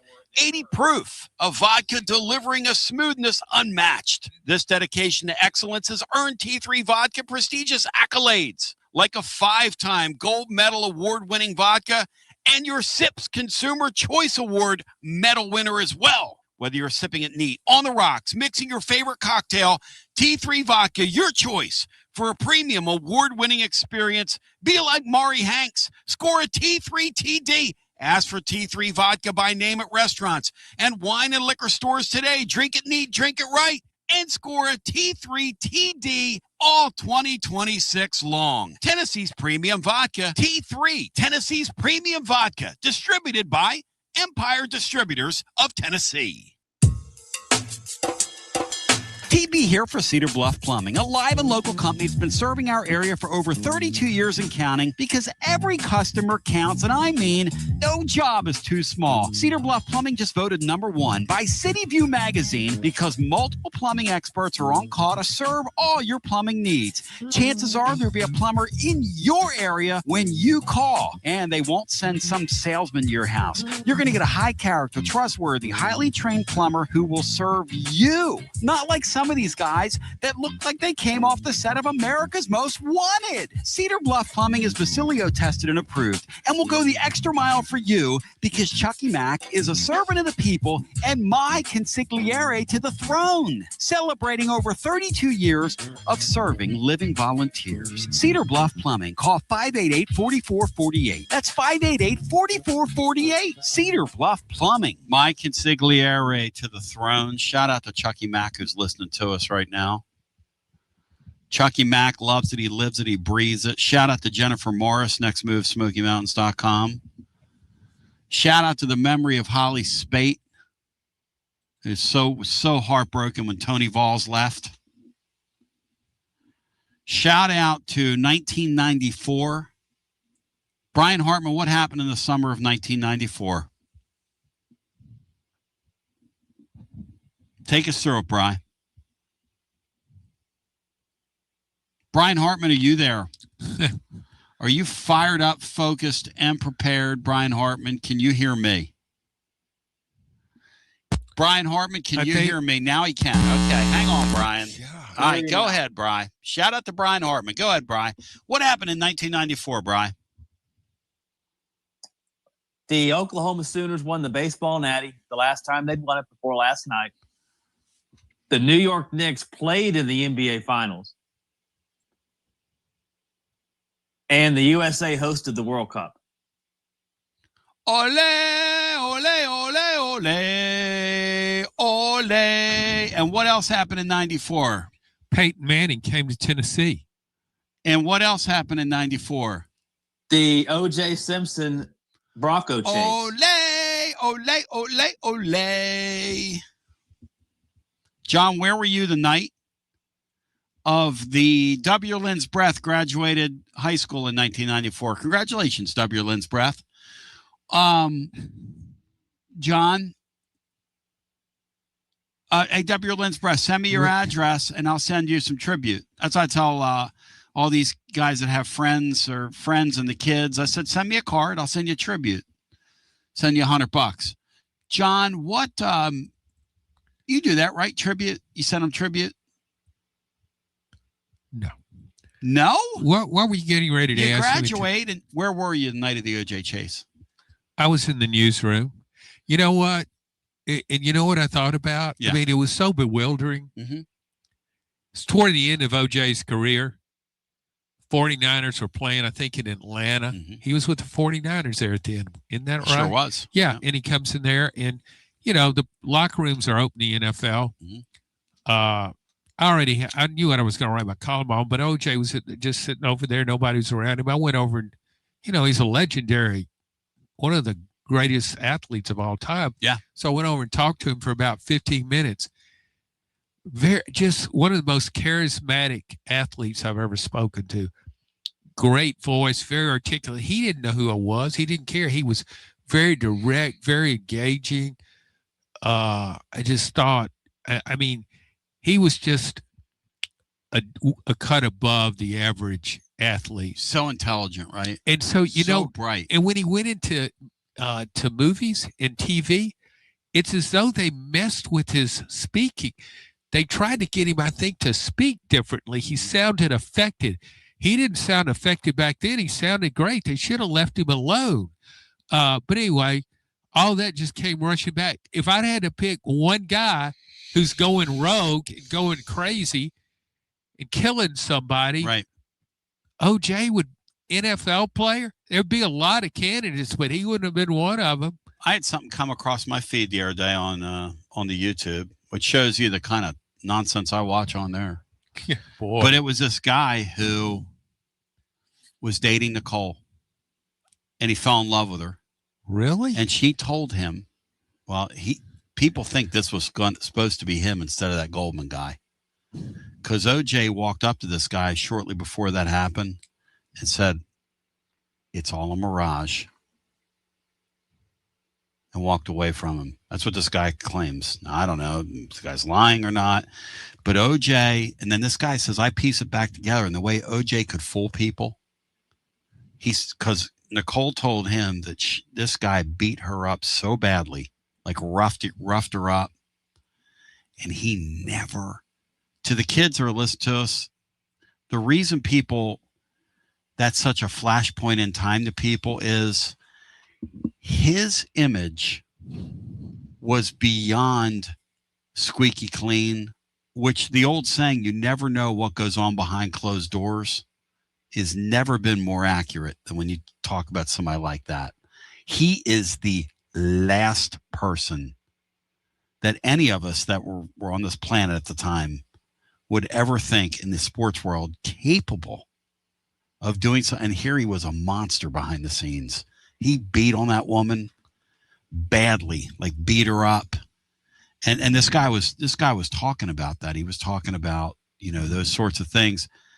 And Hoosier Voss said it would almost be like Peyton Manning being in that Bronco. That's a good analogy. That's exactly. Very good. That's exactly. Very good analogy. And imagine how freaked out you would be. He went to USC. He was the All-American guy. He was in all these movies. He ran for 2,000 yards. He was this and he was that. And he was on Monday Night Football, which at the time was a huge property. Not like today where nobody cares. You're burned out on football by the time Monday night comes around. Yeah, but it was a big deal back then. And O.J., he just and I thought it was in the it was one of those. He had this line, and I forgot the context of it or where it was said, but it came out in all these documentaries and stories, story after story, of course, written on this. And he said, talking about his being black, I think it was a conversation with his attorney. Yeah. He said, man, I'm not black. I'm O.J. I'm O.J. Yeah. It's a great line. And he did. I mean, he was not black. No. And I think O.J., I didn't think his lawyers performed well at all. I thought behind the scenes, I guarantee you that OJ was calling the shots, not them. And here's a crazy thing. We were all watching the trial. Like today, these trials happen. Nobody looks at these trials. I mean, some people do. But obviously, there's like a court TV or whatever. But everybody, I mean, when that verdict came down, you've seen the old clips of how when, like, say you're in the borough of Brooklyn, okay, and the Dodgers are playing in a World Series, everybody's standing around, they're listening, like on the streets. And they're, or like when the Kennedy assassination happened, how everybody's out there and they're mourning together publicly, like everybody's out on the streets. That's exactly, that OJ thing was exactly, everybody's huddled around back then, either a radio or a television. We had the internet, or early days of the internet. Nobody had the internet except creeps. And everybody is around something. I was on the air at WQBB at the time. That was my first summer doing talk radio, and it was bizarre. We had to jump on the air as soon as the verdict happened. It was just bizarre. And you know what? When you looked at that trial, yeah, that was probably OJ's greatest performance. I mean, the guy was a much better actor than anybody realized from his movies. So, how do we get off on this, Tony? In 1994, the Knicks went to the finals. The USA hosted a World Cup, and Oklahoma baseball won the college baseball world championship. Now, I hope Peyton Manning stays out of a Bronco. Well, who could be this summer's OJ if we want to? No. Okay. So here is the thing. Matt Dixon said not only this is the craziest championship maybe we've ever seen. I know in my years of watching sports I care about. 5 years ago, I didn't care about college baseball. Hand up. I didn't. Justin Denny did. I didn't. Hand up. John, was college baseball on your radar 5 years ago? No. Okay. And now it's one of my favorite events. Oh, I love it. I love that tournament. Laura said, you're really watching it. I watched just about as much college baseball as I could. More college baseball than the World Cup. Well, think about this, too. Which is crazy to me. Oklahoma was on the brink of elimination. Down to Georgia Tech by 6 runs? Not only that, but let's talk about their insane run. First of all, Chris Burke last night was talking about, because they were going on Carl Ravitch. Matt, what's your view of Carl Ravitch? You a Ravi fan, Matt? He's gotten a little bit better with college baseball, but I'm not the biggest fan. I'm so glad they got Eduardo Perez out of that booth. You talk about a guy that's related. He was brutal back in the day when they would stick him in there. I think they stick him with Monaco now. Poor Monaco. He's got no offense to that Eduardo Perez guy. It's Tony Perez's kid. He's related. Like they used to say to me on the job site. You know why you're here? Because you're related. To whom? To me, when my family owned the business. And those big old Masons would like bully me. I was like 17 years old. Yeah, I'm serious. Yeah. And they would go, you know why you're related? You know why you're here? Because you're related and you're lazy. I bet they're right on. Oh, I didn't want to do any of that work. Not only, here's a point Chris Burke made about Oklahoma when they were running away with the World Series last night. He said, yeah, the SEC, Kyle Peterson was like, man, the SEC just cares more. And Burke's like, yeah, but not at Oklahoma. Burke says this like while they're winning that. He goes, they don't have a high payroll. They might be one of the lowest payrolls out here in this deal. In Omaha, Matt, I mean, that's probably a fair guess, right? when you take the directional school that got in there out of there, Oklahoma's got to have one of the lower expenditures in that sport, right, Matt? They just have to. Yeah. Outside of I would think so. Yeah, it's probably in the bottom third of the SEC. And here's the other little secret we haven't talked about all year, because we have this nice new shiny facility, but we won our national championship when we had a high school stadium, basically. And I mean, that's what that was, or a small college facility, whatever that thing was. But facilities, man, you go back that UCLA basketball dynasty. I remember the first time I went to tour the UCLA campus. And I went in there in that basketball arena, covered a game. And I'm like, are you kidding me? I mean, UCLA, there's never been a basketball dynasty like UCLA's, but they didn't have great facilities. Go back when the Miami Hurricanes in football were really rolling. Miami didn't have big-time facilities. Here's the thing. They have one of the worst facilities in the SEC for baseball, their stadium. Now, they're getting ready to make improvements on it, whatever that means. I got to ask Kendall Rogers where they would rank. I would imagine somewhere between 13 and 16. Obviously, Missouri's is the worst, but because they don't even try. Like Missouri just doesn't belong in this. Missouri, they're another one. What gives you the right? Like, why are they in the league? You know what? One reason I like doing the show in person with you and not on my computer is it's so easy to detect when a rant is coming with you. What do you mean by that? Well, what you just did with Missouri, you just happen to throw them in. All of a sudden, you're going off on Missouri. Is it true? Do they belong in the league? True. Do they belong in the league? No, my wife says that. She said that from the very moment they came in here. She wanted West Virginia in the league. Here's the truth about what this Oklahoma thing proves to me. Sports are awesome. Plainly and simply. I love sports. This isn't Love Island. And this isn't Survivor. No offense to Tina Wesson. This isn't Survivor.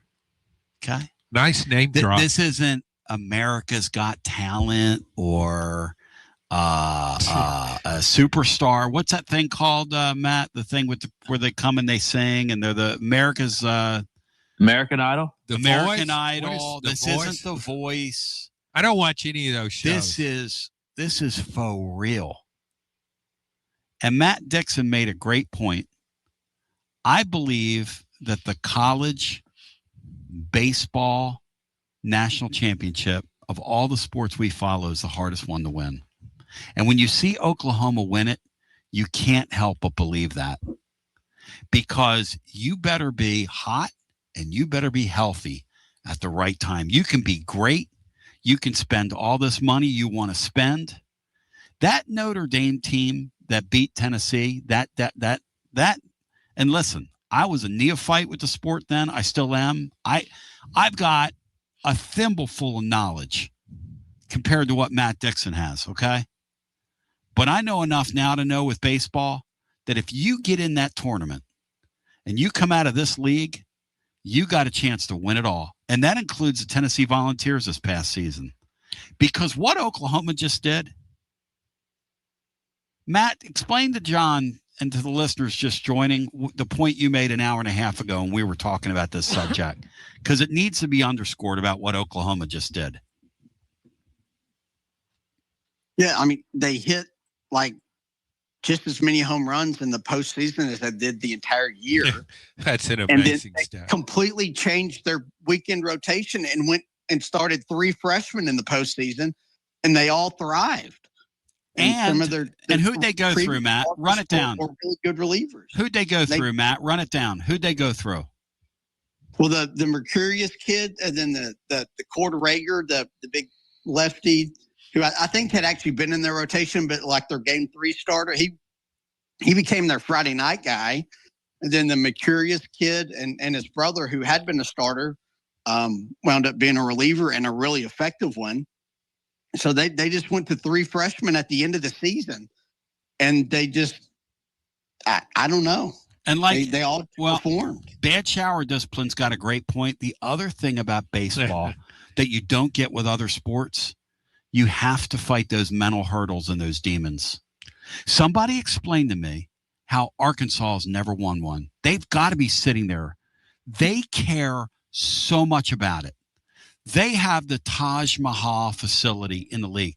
I was talking to Tony one time about that deal. I said, Tony, that stadium looks incredible on television. He said, Tony, that stadium is beyond next level in terms of just the crowd there, the way they call the hogs, the whole thing about. He said that was easy for me to recruit to that, to get players.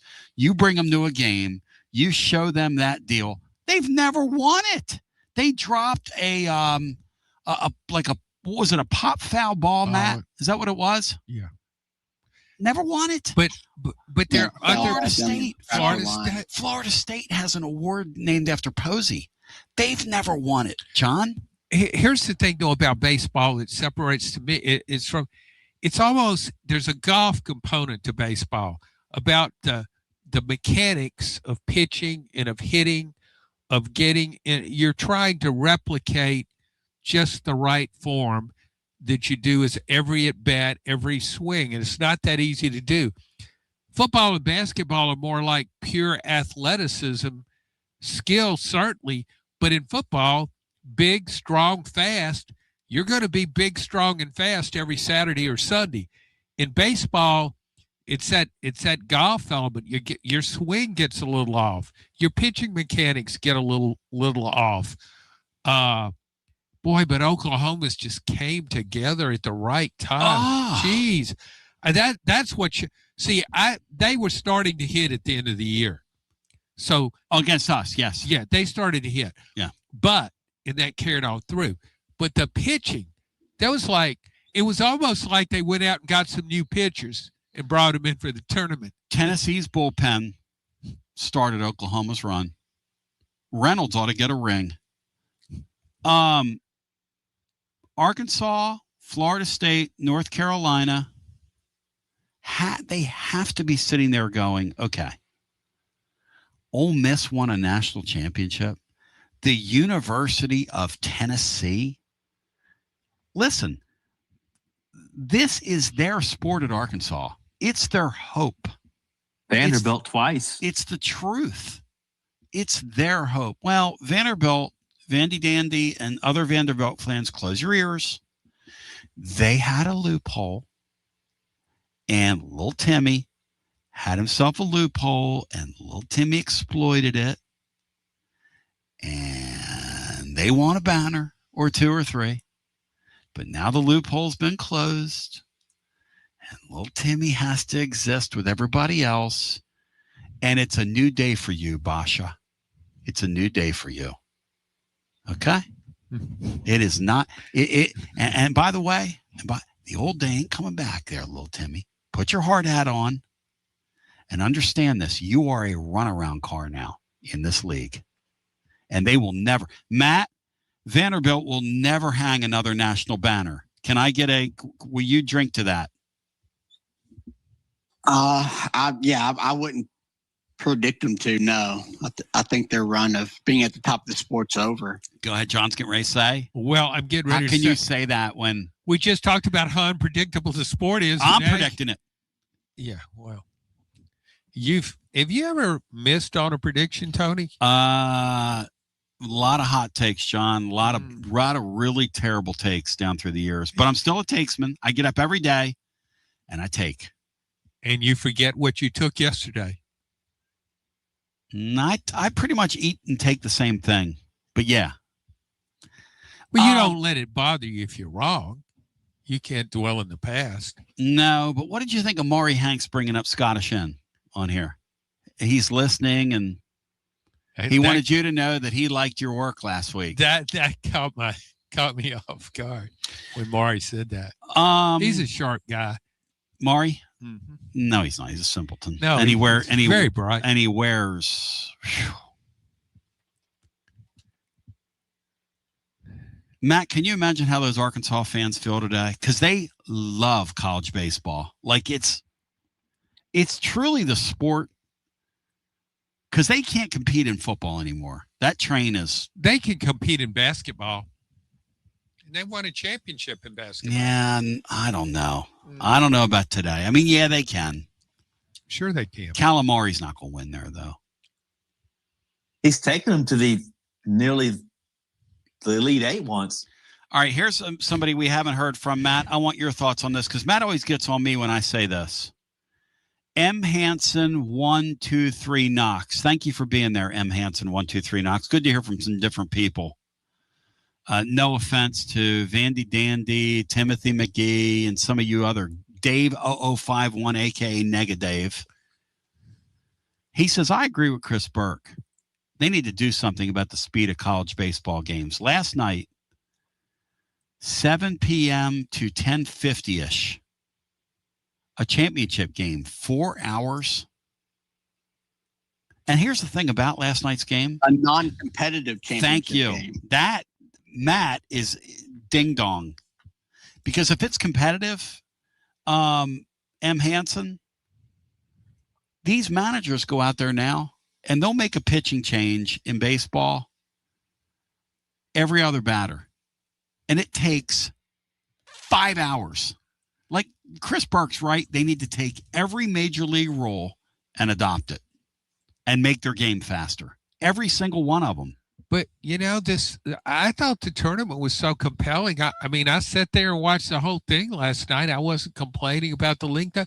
And this game is so unpredictable. Oh, yeah. Even when Oklahoma was up early, I didn't think it was over with. Oh, no, you better keep adding on in that sport. Yeah, and Oklahoma did. I mean, Oklahoma did everything right all the way through.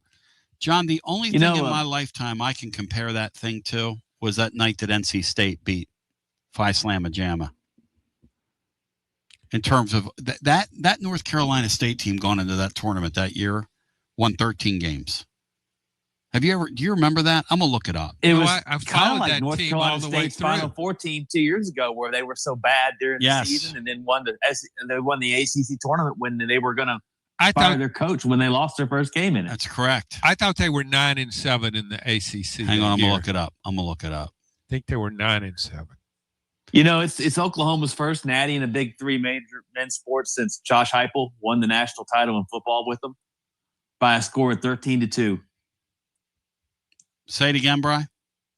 It's Oklahoma's first national title in a big three men's sport since Oklahoma beat Florida State, quarterbacked by Josh Heupel, 13-2. 13-2 was the score last night. What? Say that again, Bri. This is I love him. Bri goes deep. Good gosh, Brian just hit a tape measure home run. Brian's the only person that's found this stat. Brian, what are you saying? Say that again, Bri. Oklahoma won their first natty in either football, men's basketball, or baseball. The last time they won a natty in any of those sports was 2000 football, quarterbacked by Josh Heupel. They beat Florida State 13-2 under the old BCS in the title game. And last night they clinched a natty in baseball, 13-2 winners over North Carolina. Beat an ACC team in both instances. Is Brian Hartman or is Brian Hartman not totally next level? And I ask anybody listening. They talked about it on the broadcast. Oh, Brian, Josh Heupel was the quarterback. You shouldn't have said that because we're thinking you're some kind of genius, and then you just. I want anybody listening right now. I'm looking up this 83 NC State. I remember them being 9-7. I thought in the conference. Do you know where they played the national championship, the Final Four? Then I was at the game. I was covering it. It was in Albuquerque. Correct. You know, they wouldn't even put a first round game there now. Yeah, I remember it was snowing when we flew in there. Here were the sites that year for the tournament. Okay, the Palestra in Philadelphia. They wouldn't put they wouldn't put a dog show there. Yes, the BCI or whatever that thing is called, the CIT. Or, they wouldn't put that thing there. Okay, they probably wouldn't put a dog show either. The Midwest regions were in the University of Dayton Arena, which they still use. The East region was in Greensboro, North Carolina, which they'll use. The Sun Dome in Tampa was a facility. I don't even know if that exists. I don't think it does. The Summit in Houston was a facility. Boise State Pavilion hosted the West Regional that year. Hartford Civic Center was used. Something in Evansville, Indiana was used. Freedom Hall. They used to play on these campuses. Now everything's in a professional arena. That sucks. It had so much more charm back then, man. Anyway. And that's why baseball has more charm now, because they play, you get to see different stadiums, home stadiums, 16 of them. I don't think you get the country road singing after West Virginia. You don't get that in basketball. If they advance to the Elite Eight or the Final Four, you wouldn't get anything close to that. And let's tie this into right now. That's why when they go to this expanded playoff, okay? That's why when they go to this expanded playoff, they need to, everybody gets a home game that makes the playoffs. That's what they ought to do. Now, they're not going to do that because they're going to have buys. No, they won't do it. But they need to do it. One of the things I thought that the championship, Oklahoma's championship, reflected, people like to see other people enjoying themselves sometimes. Yes. And how happy these teams are playing college baseball. Every game, I mean, you look at both dugouts, of course, somebody's going to be unhappy at the end, but all during the game, these players are so happy. And I thought about that when you were mentioning the 83 Final Four, because Jim Valvano, I've never seen a coach enjoy a championship more than he did. I mean, he was just sitting around the hotel lobby, even after press conferences, you could still talk to him in the lobby. He just enjoyed the whole thing. And people really relate to that, because sports is supposed to be fun. And these guys are all having so much fun. Oklahoma was having so much fun. North Carolina was too until last night. That's why when I watch that college baseball, and shout out to Chris Kittrell, there's a joy that's involved in an accessibility in the sport of college baseball. It's not existing in these other sports right now. Well, it's not there in major college basketball. It's not there in football. Football, we don't even get to hear what they're doing in practice now. Oh, it's football. These coaches don't even have coaches shows anymore. These coaches don't even pretend like they care about you. But in baseball, it's almost it's cooperative. Yes. They're engaged with the fans. Yes. And you see that. It's such a beautiful accessible thing. Yeah, you don't. It engages back with you. By the way, they were 8-6 in the ACC. I thought they were 9-7, and they were 17 regular season wins. And they had to finish strong, as I remember, after winning a couple games in the ACC tournament. They wouldn't have made the deal if they didn't win a couple games. 17 wins they had. And you know what? Yeah. They were almost beaten by Pepperdine in the very first round. They were down in the last minute by 5 or 6 points. And the Pepperdine players were celebrating on the bench. I remember watching that game. They thought the game was over. Wow.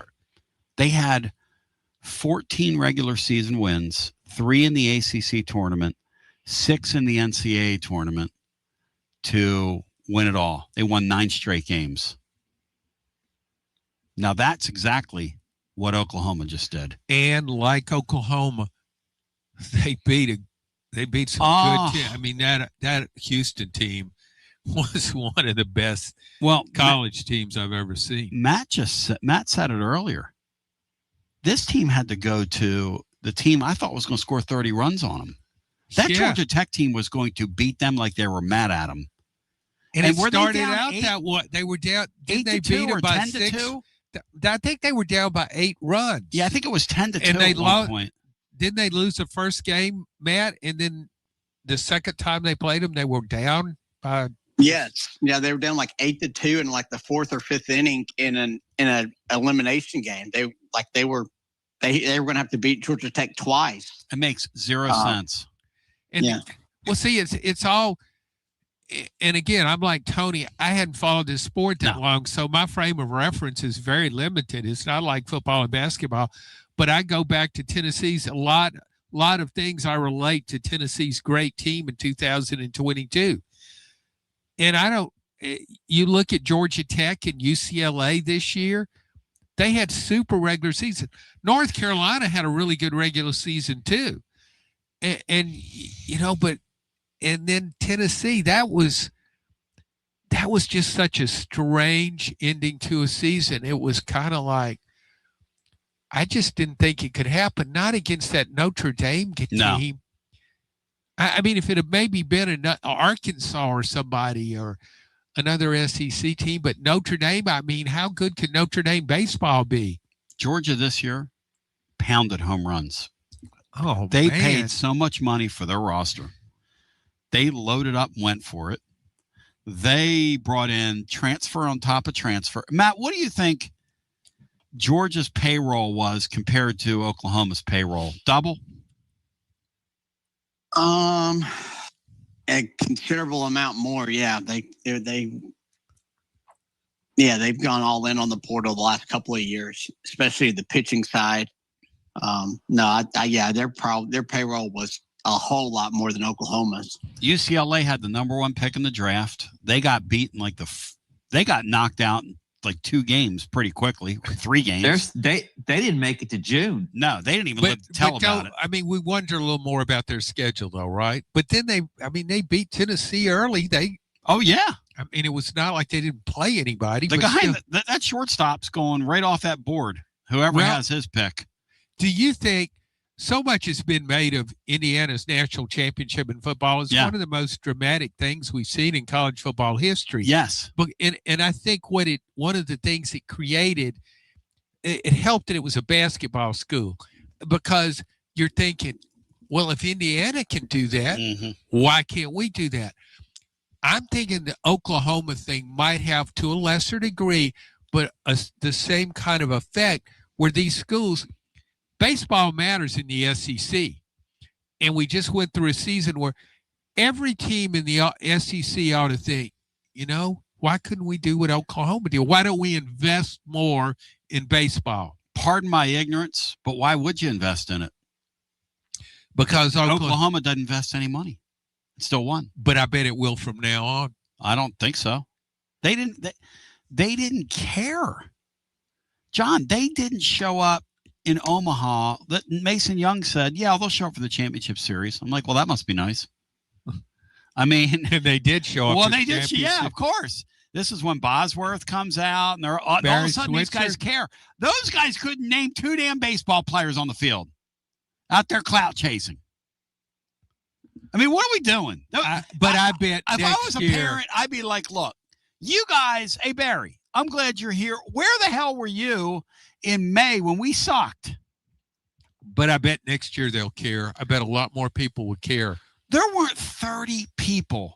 Taylor told me, he said that thing in Oklahoma City he went to, he walks in that stadium, he's like, well, is the game delayed? Like, where? There was nobody there. You could see that on TV.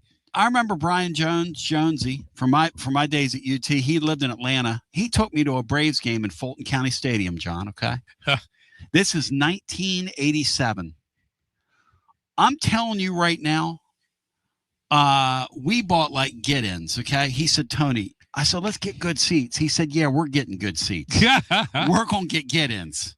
And we're going to walk right down, and we're going to sit behind the Phillies dugout. And that's exactly, there was nobody. Well, nobody there. Like when I say young kids listening, Braves games back in the day, I'm telling you, was there 500 people at that game on a Friday night? 500 people? There wasn't enough there to do the Tommy Hawk chop. I know that. But you don't have to go to Atlanta to say that. Just look at Tennessee. My gosh. And it's happened It's happened all play, and these things can continue because you go back. I've told this story before, but when I was a columnist in Baton Rouge, I leave in June of '84. I never went to an LSU baseball game ever. I was a columnist there 5 years. We didn't staff their games with a staff writer. There were a few hundred people there. Nobody cared about it. The only column I wrote was when I found out they'd fired a coach, and I knew they fired him because there was a classified ad in our paper. I saw it. Yeah, that Jack LeMay. That's you're out of here, coach. But it was nothing. And then Skip Bertman came in here. Ron Polk did a lot at Mississippi State. Skip Bertman at LSU took it to another level, and they became a dynasty, and now they fill up a stadium every game. But it can happen. These things can happen anywhere. Oh, here's the thing I wonder going forward. And I'm going to use the word mirage again because we're back to OJ. That's a great line, by the way. If it were true, I don't know. But. Was the whole Tony Vols thing here a mirage? Will Josh Elander in 2 years fill that stadium? Will they be getting the kind of money for the tickets? Because I give Danny White a lot of credit. They had the foresight early on. They sent letters out to their fans saying no ticket increase for next year. So they obviously knew that was a smart move. It's a very smart move, but here's the question. Are they going to get people to shell out and show up now that the show is no longer there? Because he was the show. And it's going to be really interesting. They better win at a really high level, John. I think Bino's right when it comes to baseball here. Taylor, close your ears. Matt Dixon, close your ears. I think you better win at a really high level here if you want to keep the momentum and keep your fans engaged. Well, but here's the thing, Tony. Tennessee people care about winning in all sports. That's my point. And if you put a team out there like you did this year, 2 years in a row, what's the stadium going to look like? Are those people going to keep buying those seats? Well, I think here's one reason I think they will. I think people have an affinity for baseball. And if they can have a fun experience at a ballpark, they can go watch the Smokies play. They have a fun time going. People love going to Smokies games, minor league baseball. You talked earlier about how the players are in baseball. It's like you can connect with the team better. I think part of that is the fact that almost everybody to some degree has taken part in baseball, whether it was t-ball, softball. A lot of people know in the outfield, on a ball hit to the outfield, you got to hit the cutoff man. They don't know those things about football. No. You're right about that. They can relate to baseball. We come back. I want to get some calls in at 865-200-5402. We haven't taken any because, well, we're just undisciplined.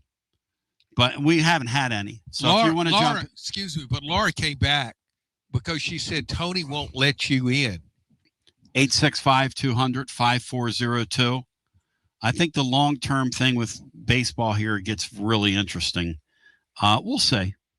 We continue with more on the other side after this. You got to dream about buying some land and building on that land? Well, Waterside Contracting is your ticket. 25 years of making dreams come true, Michael Scott. For hundreds in our area, custom homes or remodels, Waterside Contracting will build on your lot. They do incredible work all over the area. Structural integrity, quality without compromise. It's a way of life with Waterside Contract. Check out the wonderful work Waterside does. WatersideContractingLLC.com. When it's time for your dreams to come true. Quality without compromising. Waterside Contracting. He doesn't always drink beer, but when he does, he definitely prefers Dos Equis. That's right. The most interesting man in the world has returned, and he's more interesting than ever before. His phone is addicted to him. All of his teeth, all are wisdom teeth. So raise a Dos Equis to the man, the myth, the legend. And remember, stay thirsty, my friends. Dos Equis, enjoy responsibly. 2026 Cervezas Mexicanas, White Plains, New York. Located in Knoxville's historic Old City, Barley's offers great food, live music, the best draft beer selection in town, and now your new favorite place to watch sports. Their indoor projector is perfect for any weather, and they've revamped their upstairs area with more TVs to take in all of the action. Their menu features hand-battered chicken tenders, juicy burgers, fresh salads, and the tastiest pizza in Knoxville. You can enjoy their happy hour drink specials daily from open until 6 p.m. Barley's Tap Room and Pizzeria. Like our 2026 football Vols, score a T3 TD every time with T3 Vodka, Tennessee's premium vodka, handcrafted with passion, precision, and a whole lot of pride. Right here, handcrafted in the majesty of the foothills of the Great Smoky Mountains. Quality around here isn't just a promise, it's a way of life.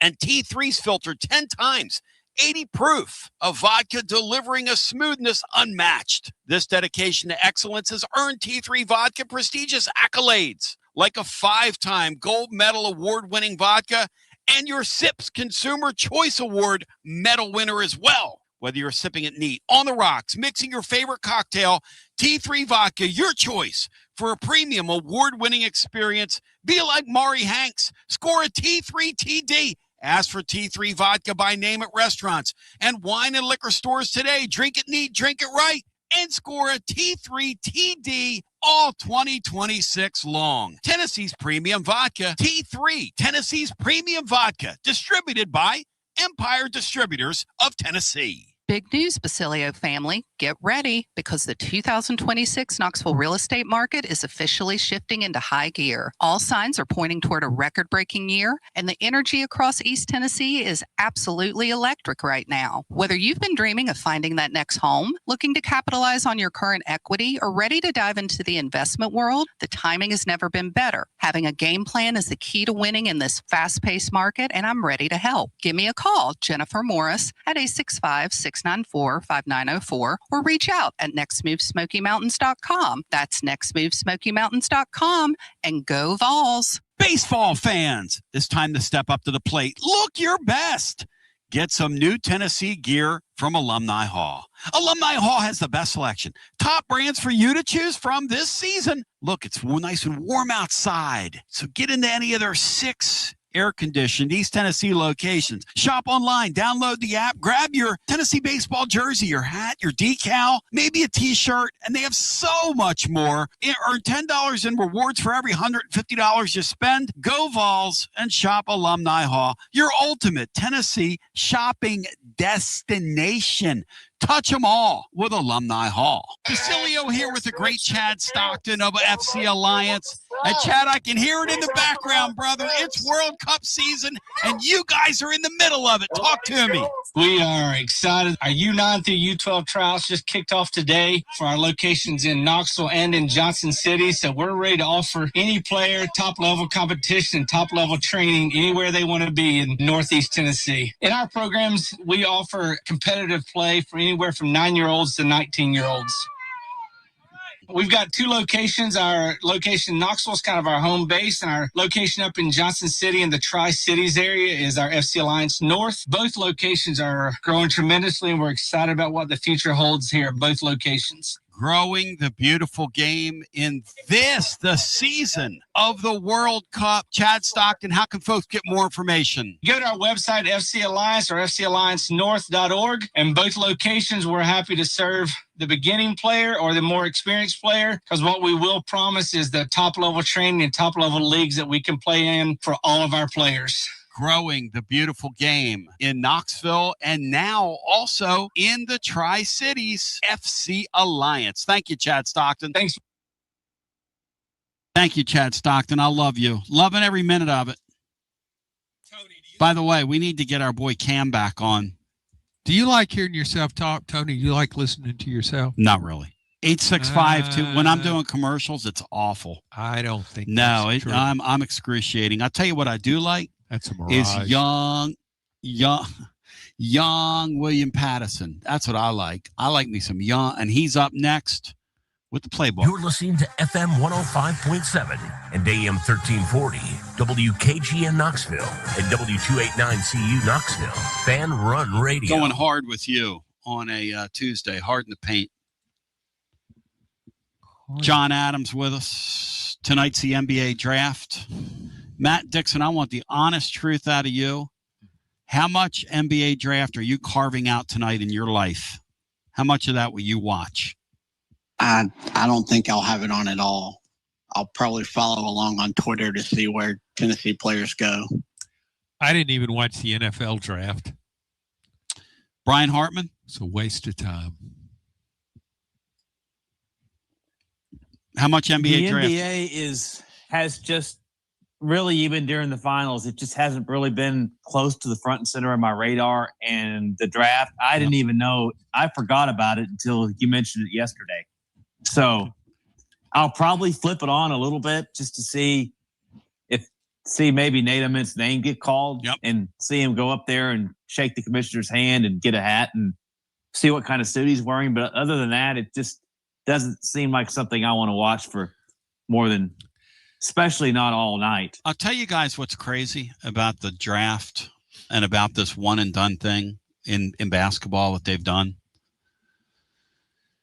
is I had totally forgotten that Keon and Jaden Springer were first-round picks. I can't even really picture them in a Tennessee uniform. I don't know if anybody feels the same way. Oh, I do too. It's almost like, how long would they... Talk about a mirage.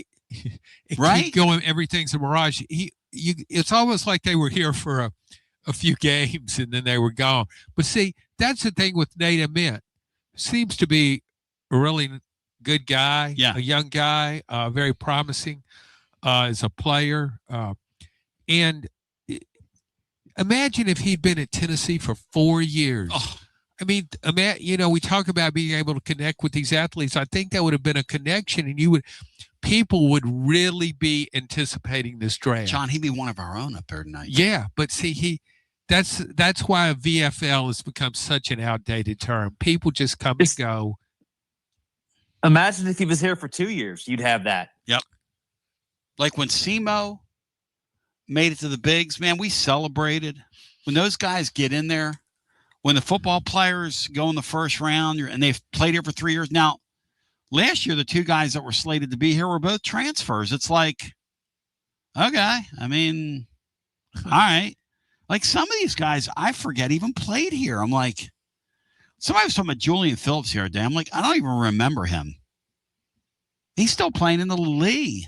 He was like, was Julian Phillips? He was the kid that was going to go to LSU after Will Wade left. Tennessee paid him like $400,000. He was the first highly paid NIL guy. I do remember that. But Matt, he didn't exactly light the woods on fire here, did he? He had a great game early in the year, I think against USC, but I think he had an injury and just really struggled in league play and basically was a non-factor in the postseason.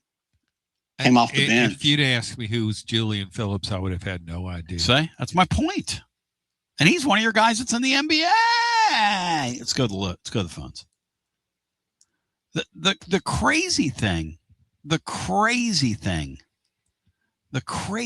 about all this is, Brian, we didn't remember Keon and Jaden. Matt, if you were on here with us, we were listening to 2 first-rounders in 1 year deal, which we went back to Ernie and Bernie, and rightfully so.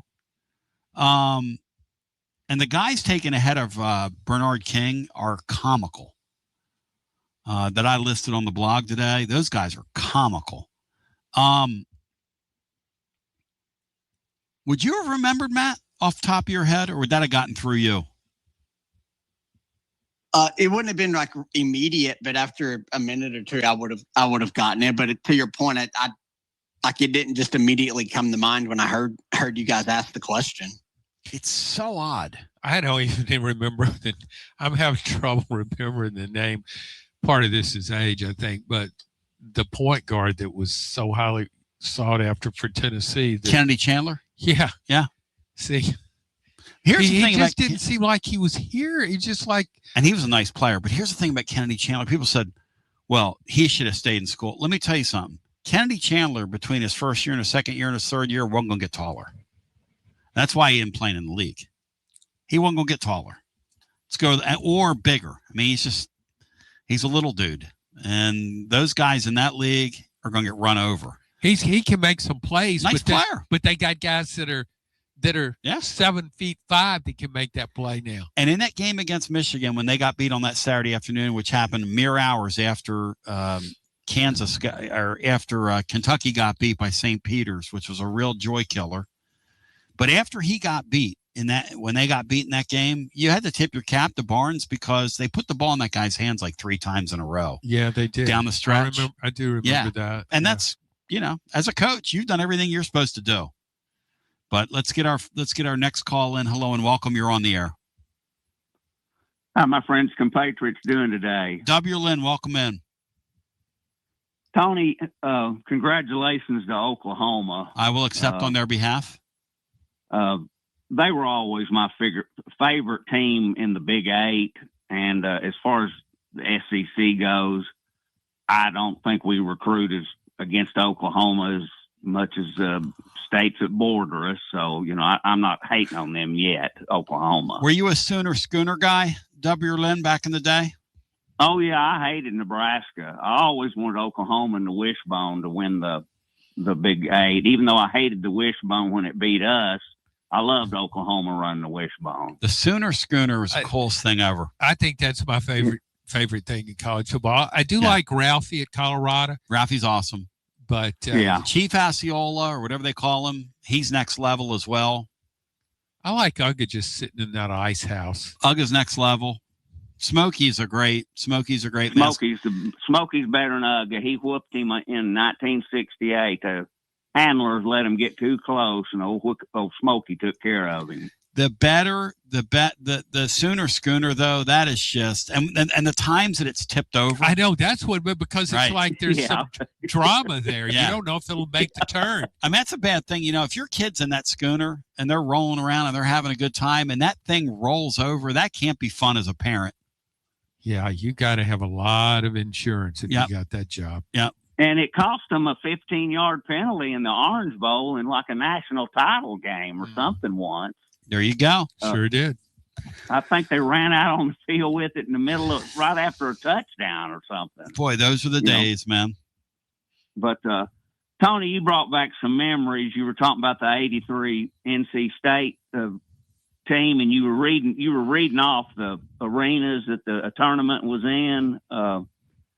I went to Evansville. We played Louisville in that tournament. We beat Marquette on a Thursday, and because of my working schedule, I couldn't go. But 4 of us went to Evansville, and it was set up like Middle Tennessee State. It was it held about like 12,000. You were right on top of the court, but if you've ever been to MTSU, it was a lot like that arena. And the thing about it is we knew Dale Ellis and Michael Brooks, and actually one of my friends had given Michael Brooks a home ride to Memphis a couple times, and they had our tickets. So we drove up there, no tickets. We had to meet Dale Ellis and Michael Brooks in their hotel room, which was unreal. How much did you pay them? It wasn't much. It was like face value. Oh, I thought you might give them $100 handshake. No, I really can't remember. I just remember they asked us to sit down and eat pizza with them, and we were watching the game that was getting ready to start. Whatever. That's what we're talking about. Yeah, today, you can't. No way today you're getting near. Yeah, those guys. You think W. Lynn's getting in there and sharing a pizza with a Tennessee basketball player? If W. Lynn and his buddy would come in today, they'd call the cops on. Oh, they'd have them handcuffed. Yeah. He'd be over at Scottish. I was 27 years old at the time, but still, it was like, man, I'm sitting here with Dale Ellis and Michael Brooks. It was just an unreal experience. And Louisville beat us by 13. Of course, they were 30-3 at the time, and we cut it in the second half to 45-46. I believe. We had a little run, and it was fun. It was a fun trip, but if we'd have won that game, Tony, the regional finals and semifinals were in Stokely Athletic Center. Say, how quaint we was it back win then? That game, we get back home, and we just couldn't beat Louisville. How quaint! And Brian's right. The charm of that baseball tournament is they play it in those stadiums, and they all look a little different around the country. Mm-hmm. And some of them have great facilities, and some of them have in-between facilities, and some of them look like they're in cow pastures. But it's a charm. Matt, I have fallen in love with college baseball, and I'm in love with you, boy, Milli Vanilli. You know what I mean, Matt? You've made me fall in love with this thing. It's still got that old school, like, innocence isn't the right word, but it hasn't been just totally, made corporate yet. Yes. But yeah, you get all the home crowds, and that's really what college sports is about. Is the best college sports are on campuses.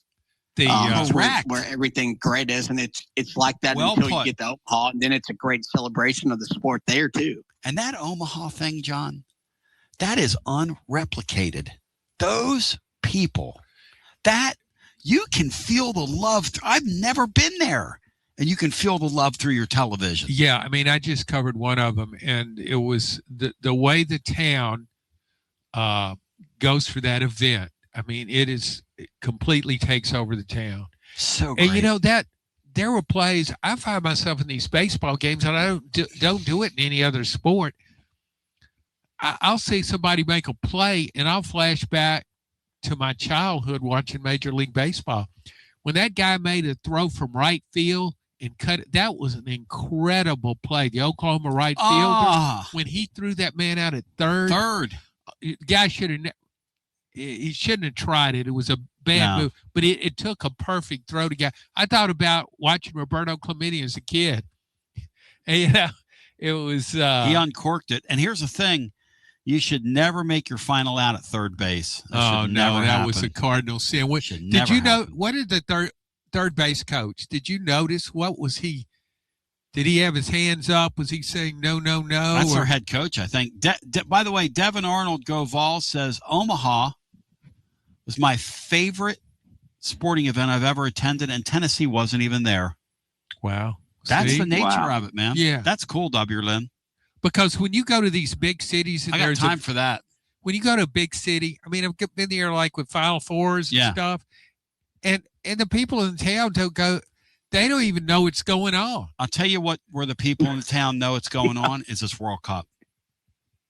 Well, yeah, they know that. W. Lynn, because there are 100,000 people in these stadiums, and there's 100,000 people outside of them trying to get in. That's crazy how those people all descend. And I don't know if you guys have seen this. W. Lynn was talking about this yesterday, John, but a couple of the breweries and the city itself took out a full-page ad thanking the Scottish fans for what they did in the city of Boston over the weekend, for raising it. They drank 4 times as much beer as in Boston than the last 2 St. Patrick's Days combined up there in that city. Well, they want to have the World Cup every summer. They drank them under the table, and they were all in their kilts, and they had their bagpipes, and they were in the neighborhoods and all that stuff. I got time for that, W. Lynn. Yeah, I do too, and I do have time for the uniqueness of all the college ballparks. Yep. I mean, some of them just have a bank that people sit on. Yep. It's one of the few sports where you can actually stand outside a fence at some places and not even pay, and you're watching the game. You know, Danny White used to happen at old Lower Hudson. I bet Danny White's pH in his blood, when he looks at those kids out in right field at Georgia, where they're up on that bank and they goes way back there, I bet Danny White's pH in his blood changes when he looks at that. All those kids that are looking at that for free. He's going to block it all. He'll put the Berlin Wall up and charge them to come in there. The spike fence, they called it in Philly at the old Connie Mack Stadium. Connie Mack, when the A's were losing money, and the Phillies shared the same facility in the old in that old stadium, Shibe Park, they put a big fence up so the people up over the streets and the row homes could no longer watch. They would go out on their stoops like they did in Wrigleyville. Yeah. And Connie Mack put the spike fence up there so you couldn't see into the stadium anymore. That's next level. That's what they called it too, the spike fence. One thing I do not consider corporate is because I remember it from all the minor league ballparks I've ever seen, is people have those signs all around the outfield, ads. Yep. Advertisements. Yep. To me, that was kind of part of it. And, sure. I guess you could say that was the beginning of corporate maybe, but it was kind of a part of the natural spirit of the place. Well, the other thing about this college baseball thing is it's helped me rediscover. Because when you watch baseball through the prism of Major League Baseball, it really becomes about either my team's really good and I'm happy, or my team sucks and they're overpaid millionaires and I'm mad at them. That's like this thing here is really just kind of a joyous thing, watching these guys play. And it reminds me of when I was a kid, W. Lynn, we used to have a parade on July 4. And you would parade to the Little League field. I'm not kidding. And then you would walk in there and you'd play like a little tournament. We did that at our ballpark. Big day. And that stuff is what our country is about. There's a community sense around that college baseball deal that really harkens me back to that. I don't know if we still do that in these communities, but pretty cool. Well, yeah, and July 4th kind of used to be at Inskip Norwood Ballpark, where it was all ages, softball, baseball. We called it Fun Day. Fun Day.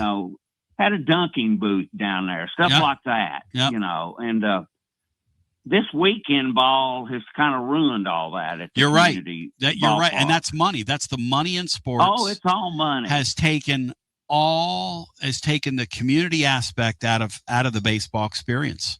Because now if your kid plays rec league, I mean, no offense to kids that are playing rec league, but the kids that are playing rec league are the ones that just want to recreationally do it. Yeah. And it's hard to get a good game doing that. That's a shame. Yeah, it is. My daughter did that a few years, and you're right. It was hard to keep teams together. Shame. It's a shame. And, this weekend ball, I saw it every weekend at Caswell Park almost. And that's drudgery. Parents, they're spending on 10 uniforms, drudgery. 3 bat bags. Drudgery. W. Lynn, you're my man. I love you. I appreciate you. Great show, guys. You're the king of rock. There is none higher. Matt, there is a certain charm about that college baseball thing that's kind of hard to put your finger on. I was saying that when I first discovered it, when Tony and those guys introduced us to it, that it felt like college football back in the 80s. That's what that sport felt like to me. Like there was a certain kind of college football in the 80s had a certain charm. 70s and 80s, it just felt, and you were covering those games back there, 70s and 80s. There was a certain, they were paying players. And a lot of those guys weren't going to school. And whatever. Yeah, but they were paying them hundreds and maybe thousands, but they weren't paying them millions. You got a new car. If you were lucky, you got a new car. And let's go to the phones. Now it's getting more and more inaccessible. And it's inaccessible to the point where you're going to burn fans out. Danny White Friday put a great tweet out, and he said, we can capitulate and look to the federal government all we want, but if we sat in a room and we drew this thing up with the players and gave them representation and gave them full rights and made them employees, we could end this tomorrow. And we need to. And John, he needs to be the voice, since he's the only one saying it. He ought to put himself out there and be the czar of this thing, because he could do that. It would be a great use of his talent. Plus, he wouldn't have to interact with fans. He wouldn't have to be nice to people. He could just do that. No, I think he's probably the strongest voice in the sport for making athletes employees of the university and going to collective bargaining. And he's right. He's exactly right. And what gets me, they keep putting Band-Aids on this stuff, and the Band-Aids don't stick. They call it the House settlement. They're going before Congress now. the courts will keep slapping them down. I think it'd be a much better use because Danny could sit there and text all his buddies like he does in his office. He doesn't interact with anybody. I mean, and I know you're saying, well, you're being kind of glib and giving a backhand. No, I'm not. It would be a much better use of his skill set. And he could do it. He's a very intelligent guy. He could bring these people together. He ought to jump into that. I'm being serious now. While he's the AD here, he ought to take it on, and he ought to get these people in a room and say, okay, first of all, the first step is the players have to unionize. And I do think the players are eventually going to unionize. I think the players are going to wise up, because here's the problem with players right now. People say, well, why would they unionize? Only the tippy top of these football and basketball players are the ones who's it's worth their while. The rest of these guys are still being kind of used by the system. And they're going to wake up and realize that, John. The guys that are making 5 and 10 and 25 and 30 grand, like for instance, this quarterback that transferred from Colorado, you know what his NIL deal is? Let me help you out. That's his NIL deal. He's making zero. He's making zero. A guy well, like that, he's getting. There's the shared revenue. He's getting that. He's getting paid something. Those guys, there's a lot more of them than there are the stars making the big money. And sooner or later, they're going to wake up and realize that. And it needs to happen, because this thing right here is going to burn everybody out. What I don't know why more people aren't listening to Danny White. I don't know. I mean, the guy is well thought of as an AD, as a guy who understands how you make money, and that's why he's so valued as an AD. But I guess I need to write a column on that. Why don't people listen to him? Because he's put some thought into this. This isn't something that just popped into his head. He understands the system. And why is there so much pushback against that? Is it a control issue? I think it's kind of people, again, we talk about a mirage. That's the theme of our show. Maybe this whole show is a mirage, Tony. Maybe you're a mirage. Yeah, but you see, it's that student athlete. Student athlete is outdated term. That no longer exists. These are employees. They just aren't called employees. I'm going to tell you something. Danny White's right on this. He needs to take a lead role on it. He needs to jump out there. He'll have more people joining him if he really jumps out there, but he has to jump out there. We don't realize this just yet, but these sports are over. I mean, I hate to tell you that. Apocalyptic. Well, John, does college sports exist anymore? No. Okay. So, and is this professional, what we're doing right now, which I call unprofessional sports? This Dusty May won a national championship. Didn't even seem to celebrate it. Could not wait. You know when I realized college basketball was over? And I'm kind of thick-headed, then we'll go back to the phones. I was telling these guys this. The transfer portal took over so quickly that we didn't even have a chance here to celebrate an Elite Eight appearance. We were on the Monday show talking about who was going to stay and who was going to go. And you don't even have a second to sell the T-shirts, to celebrate the fact that, you did this, or we did this, or we had an accomplishment. And that is just, when you do that to your sport, that is pure bullshit. Well, you tell me what that is. It's off-putting. It's a ridiculous thing that they've done. We didn't even have a chance to go, well, do you give the letter grade an A? Do you give it no, it was, I hear Duke Harris, and I hear this point guard one, and I hear the blah, blah, blah, blah, blah, and this guy's staying, and this guy wants this. And you know what, John? I'm doing my job. Like, we had to do that. Like, me and Adam Sparks were talking, and I was like, Adam, what do you think? Because this is crazy. I mean, this is like hyperspace. But Tony, it's not even after the season. When you're going into the playoffs in college football, right? You better be thinking about your next season's roster. How about what Lane Kiffin did to the football playoff this year? Boy, he just. And here's the thing. You think Lane Kiffin's going to be the last? That's what Danny White's saying. Your sport cannot sustain itself, any of these sports, in 20 years if they keep doing what they're doing. There's no way people are going to care. No way. You know it and I know it. We can pretend. They've got to figure something out. I mean, I'm sorry. And look, but and this Save College Sports Act, you know what that is? That's the establishment wanting to have their way and put their thumb on the players. That is never going to fly. No, and see, that was the same way with the House settlement. Yes. It's another Band-Aid. Yes, that's never going to fly. Hello and welcome in. You're on the air. Hi, you're on the air. Underwater. Hello, let's try this again. It's like my house. Hi, you're on the air. Welcome in. What's up, John? It's Lee. Hey, Lee. Welcome in, brother. So, I don't know. Isn't their ultimate goal? Don't they want this to get to the government to get like an antitrust exemption? I don't know what their goal is. I've asked 1 million people that are in this thing, and so is John. I've asked people that are in it, why won't you just recognize the players? Why won't you just do that? And nobody can give me a good answer on that.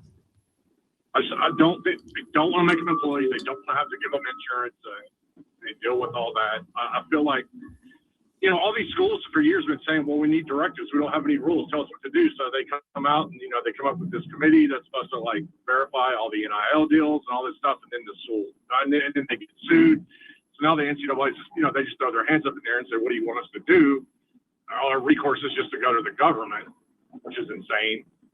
But I feel like their goal is to try to get an antitrust exemption through so they can bypass everything. I don't know. I mean, imagine how burned out, Lee, people are going to be in 20 years if they keep doing this. When you can't even keep the brilliant young coaches in your sport. Dusty May didn't want to go to the NBA, but Dusty May he sees the writing on the wall. I mean, he's got 9 new players. I think coaches don't want to deal with it. No. It's hard to blame them. And plus, I don't think the coaches' salaries are going to continue at this rate. They're eventually going to adopt pro models, and these salaries, coaches' salaries, eventually going to start getting slashed. You're going to spend that money. The money's going to go to those players. I don't know. It's wild, I guess. I feel like if they can get an antitrust exemption through, then that helps out a lot. Otherwise, you're going to have to make them employees. I just don't think a lot of people want to do that. I applaud Danny White for stepping up and saying it. Maybe Danny White has a model that says we can still make these people, we can still make the players employees, pay them insurance, and still load our pockets full of cash. Maybe he's got the plan. I don't know. Well, here's the thing. They're getting ready to renegotiate a TV deal. Okay. You got all these streaming services that want all this content now. WWE is making billions now. B as in billions, okay? B as in billions. Lee, when they get this thing to market, they have got to have this thing solved with these players. They're going to be so much money to go around. If they're not careful, they're going to kill this thing. And that's what Danny knows. Hey, Danny's not altruistic here. Danny likes his $4 million a year. Don't fool yourself. I don't know why a lot of these other guys don't see this. They're going to burn people out, man. And I'll tell you who they're going to burn out is this billionaire class that's funding all this. What happens if these billionaires get bored with this? Which they eventually are going to get bored with it. Everybody's going to get bored with it. that's my point from the beginning is what happens when all this booster money dries up and that all these guys giving this money, the return on investment just isn't there anymore. Like you either donate, $1 billion and you get a championship and then you're like, okay, that was fun. Now what? Or you donate $1 billion so you don't get a championship and then you're saying, well, what's the point? Yes. That doesn't, Hey, either way. Hey, those sheiks got pretty bored pretty quickly with Live Golf. Yeah. That's true. And it's the same kind of thing. It's like, good point. They got bored pretty quickly, and now the spin doctor, Scott O'Neill's out there trying to figure out, and then the PGA was going to make all these concessions to the players, but they never signed anything. And now it looks like they might roll that thing back to pre-live days, and these players are going to have to live with it because they lost their leverage. I will say this, part of me does enjoy, like, the process of the players. Oh, yeah. The portal stuff. Like, I do kind of, more so with basketball than I've been with football. But the basketball portal, I think, is really kind of fascinating. Like, it totally captures my attention. Like, there's like a 2 or 3 week period there where, like, that's all I'm looking at, checking Discords and stuff to try to find information on players. Fun. I think that stuff's actually pretty interesting. Like, it keeps my attention. For football, not so much, but more for basketball. To me, the transfer portal opening in January and mid-January in college football, to me, and I love college football, it's extended the college football season. Sure it has. January is now a month for college football. It doesn't end in November or December. It's in January because what do you want to do when one season ends? You want to start thinking about the next season. And what is so chaotic for all these coaches and all these teams and the so-called general managers trying to manage the roster?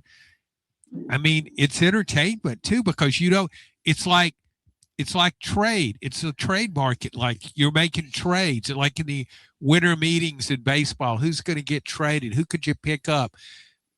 That now you're like, who can you get out of the portal? It's way more entertaining to me than recruiting. Not close. Not even close. December, signing date. No, that's so outdated. January is a college football month now. Hey, Lee, my thing, it really screwed my mind this year because Tennessee has this plan in basketball. So as soon as they got eliminated, they went right into their plan. We didn't even have a chance on the air to digest the fact that we had made 3 Elite Eights in a row. In fact, I was doing the blog and I erroneously said 2 Elite Eights in a row because you don't even get a chance to savor your accomplishment anymore. You don't even get a chance to as soon as you walk off the court now, your season, you are in the portal. That's exactly what you're doing now. It's crazy what they've done to these sports. But here's another thing, though, Tony, is at the end of a season, there's one champion. And so what does everybody else want to do? They want to know, what can they do next year? How can they be that champion? And that's what that extended season does for them. I mean, if you're at Ole Miss with Lane Kiffin going in that portal, now he's doing it at LSU, going hard in that portal. That, to me, that's where you win your championships now. You know what else you do? That's where you get yourself fired quicker.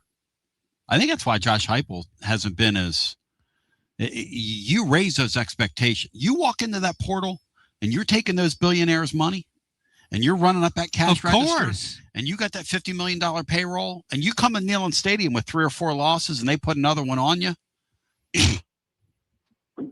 That doesn't take long to burn those people out. But I would do what Heupel's doing. I'd just keep my car right in the middle of the road. Why wouldn't you? Anything else for us, Lee? No, just real quick on the college baseball. I thought Oklahoma's run was one of the more dominant runs, like in a turn, any sport, like any sort of tournament, and that they became just a monolith, man. They were that was insane what they did. I mean, it was like we were just like blindly betting them, like every time the books would throw a number up on them, ever since that Georgia Tech game. Like they're underdogs in virtually every game. They're underdogs in that series, and they were just stomping people.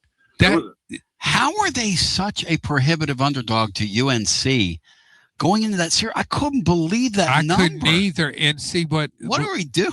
But that's what I mean. That's a good point Lee makes for the fact that usually when an underdog wins a championship, kind of everything goes their way. They pull out a lot of close games. Yes. You think they're maybe out talented, but they just persevere. They try make the plays like Notre Dame did in beating Tennessee in that super regional that time in 22. But with this Oklahoma team, it didn't just come in. It went from an underdog to like this superpower. Can you believe, Lee, they went off as not a dog, like a big time dog to North Carolina? Like, what are we doing? Yeah, we're getting like plus $1.55 on the series. Hello. I think game one, I think we got like plus $2 on them in game one. What are we doing? Their games versus Kansas in that super regional, they were slight dogs in those. Like they were big dogs against Georgia. It was just, I never call anything easy money, but it was like one of the more confident things that I'd invested in a while. Did they have limits, Lee? Did you have limits on that? College baseball? I don't know the college baseball market because it's not something I deal with every day. So, I probably didn't have the cojones to put anything big down. But yeah, they're much more limited than professional sports or anything like that. Well, if you wanted to, you could spread them around different books and get a decent chunk of change down, I'm sure. What do you think the handle is in that industry on that College World Series, say, compared to the women's Final Four? I don't know, man. That women's basketball has gotten really big the last few years, man. Sure has. Caitlin Clark. It's really exploded. I don't think college baseball has the handle that women's basketball does. I don't think it does. It's growing for sure, but I don't think it's to that level. That's a pretty major market, that women's college basketball stuff. Yeah. Stars matter, man. Stars matter. I was just in the last. Hey, real quick, that coach, man, I don't know much about him for Oklahoma, but just listening to him talk, super, super impressive. Just the way he talks about the game, and it just seems like the way I would imagine he relays things to his players in a way that's really, really understandable. And just I imagine he's able to teach that, and make things really simple for his players. I was just super impressed listening to his interviews, listening to the way he talks. I just have a lot of respect for what they did, and as a team and as a coach, pretty impressive run. Man. Thank you, Lee. Good talking to you. Hey, Matt, last night I wanted to bring one thing to your attention, Matt. North Carolina's head coach knew they were losing the game, but he called his kids together in the 5th inning in the dugout. And he said to them, Chris Budden was listening, and he said, look, don't mope around out here. You're in a net. You've worked really hard to get here. This is a national championship game. We're going to play this game till there are no outs left. I thought that was a really nice touch of him to do that, Matt, when they were getting hammered. He didn't take the time to feel sorry for himself. He wanted to lift his players up and say, hey, this is a great accomplishment that we got here. Let's enjoy the fact that we're on this stage.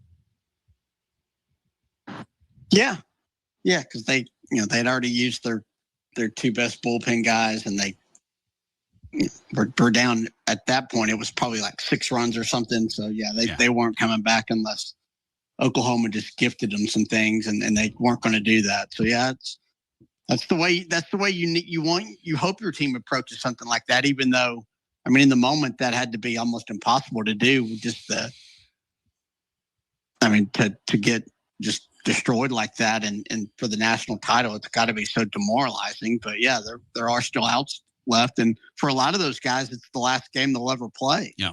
It's a really class act thing instead of the manager screaming at them, and the manager knows. Everybody knows we're out of pitching here. Yeah, we can't win, but let's don't quit. There you go. Just play it out. Yeah, I love it.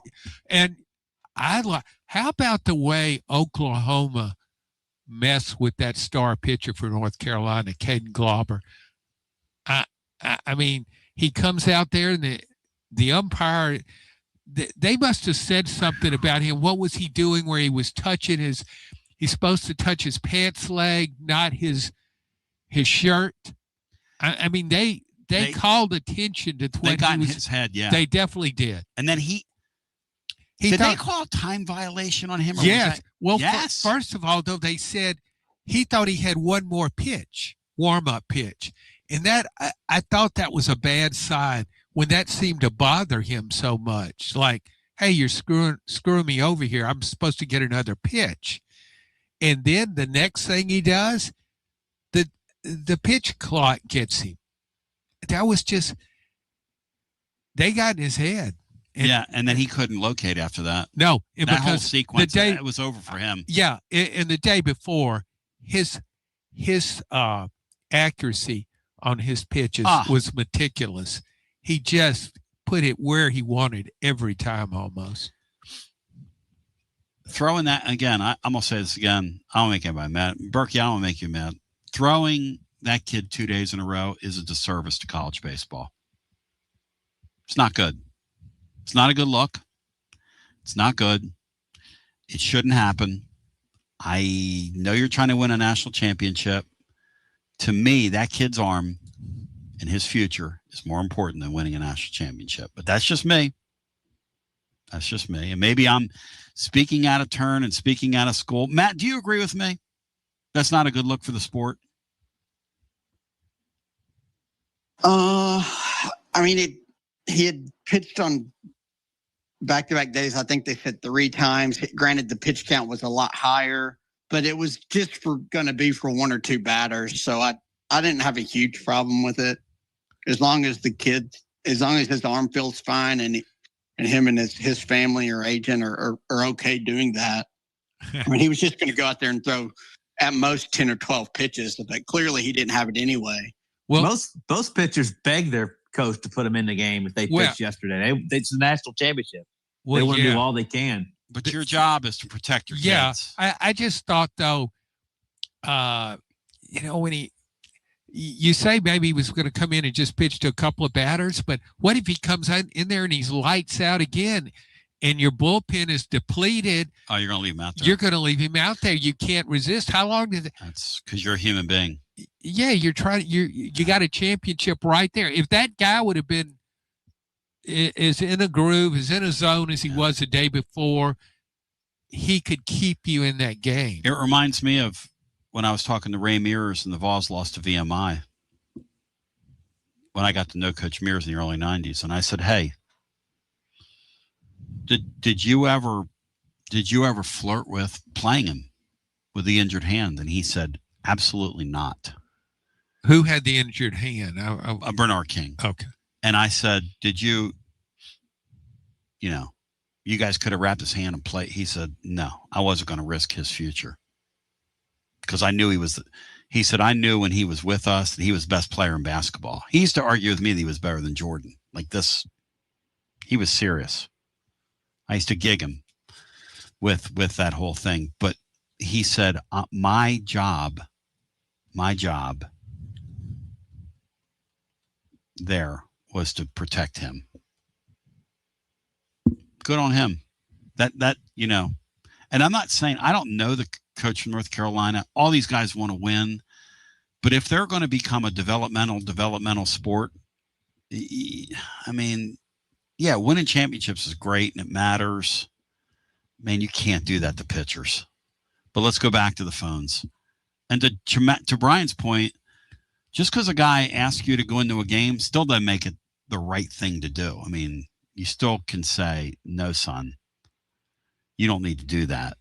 Paul Skeens did not pitch in LSU's deal, right? There was speculation they were going to stick him out there, but they didn't pitch him, did they?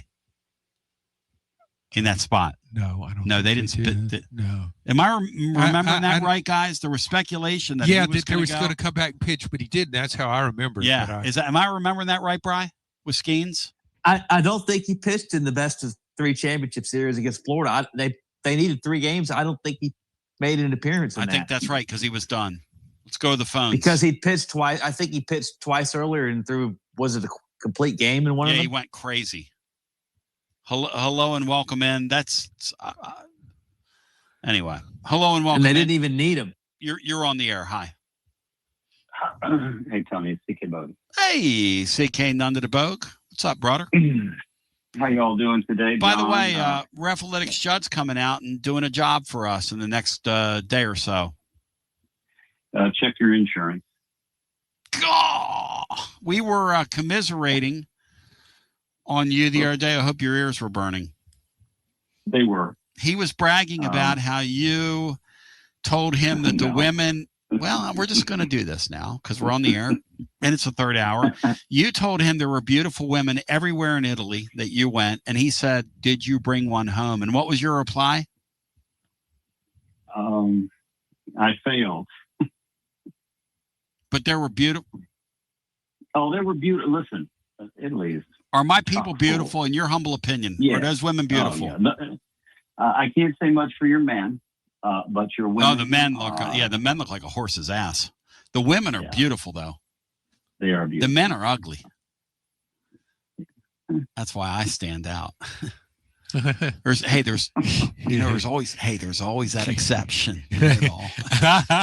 No doubt about that. All rules there, Maury Hanks. Yeah. Eat your heart out, Maury Hanks. Yeah. It's amazing because Rome conquered the world, and the average height of their men back then was like 5'5" or something. We're thinking, how did these guys conquer the world exactly? But they were innovators, and they had organization, and they were, they did a lot of stuff. Good coaching. Interesting. They were great NIL program. They were fundamentally sound. Yes. Yes, they were. Yes, they were. Hey, to change the subject just a little bit, the World Cup going on. I'm not a big kickball guy, but I tell you, I've been sucked in. I've been really enjoying it. And last night watching Messi, and I've heard of Messi for years, but this guy is truly an amazing. I mean, talk about a short guy. Yep. This guy is amazing. What he does on the field. Guy's turning 39 years old, man. I mean, look at him. Mm-hmm. Yeah, he's amazing.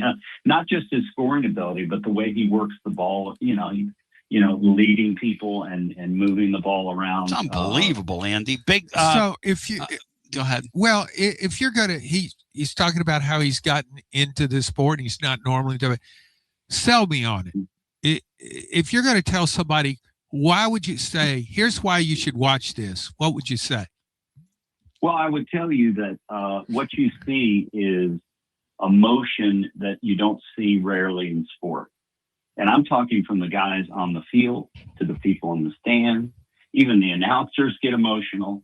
It just kind of draws you in. I mean, I've seen some other soccer events on TV, and, it seems a little low-key compared to the World Cup. I mean, the Netherlands, the freaky deaky Dutch took over Times Square with their row thing. And, I mean, they're just the excitement around the element. On top of that, if you're a U.S. citizen, the United States has one of the best chances of advancing that I think they've ever had. They have a very solid, fundamental, good team. And maybe one of their best players hasn't even played yet. So there's a lot to like. Yep. John, what do you think?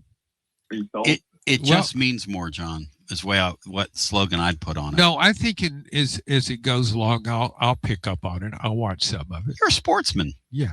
It'd be a good thing for us to do is meet your lovely and my lovely, and we go down at one of these soccer-specific places like a Schultzbrow or whatever, and watch it together. Watch it with a group of those people.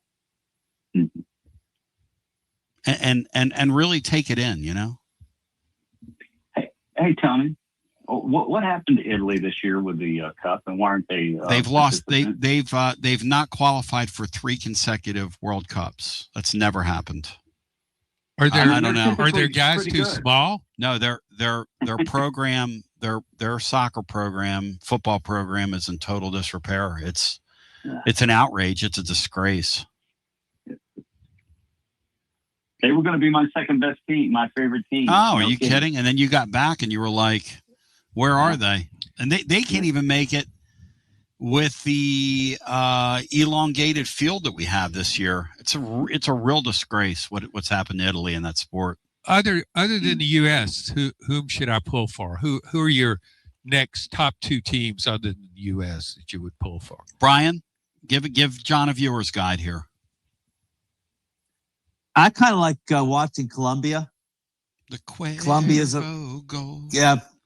France is a very good team. Not Egypt, but England are favorites. Spain. The Western European nations tend to have because only 8 nations have ever won it. Hey, John, and they're all in Europe, and the other 2, Brazil and Argentina or in South America. That so Holland group.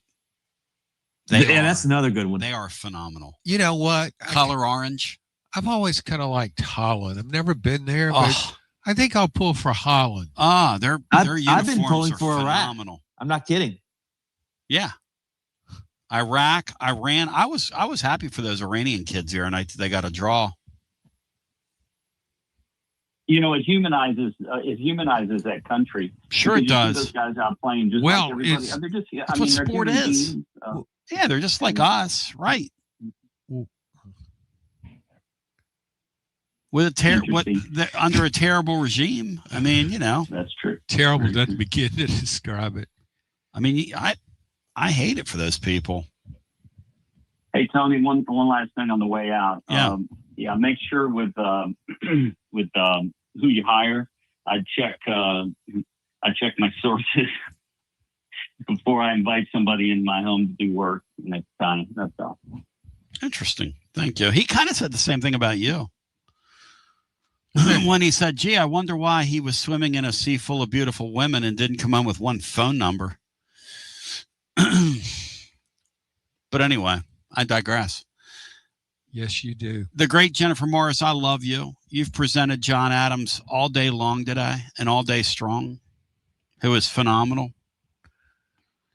TGMD in his house.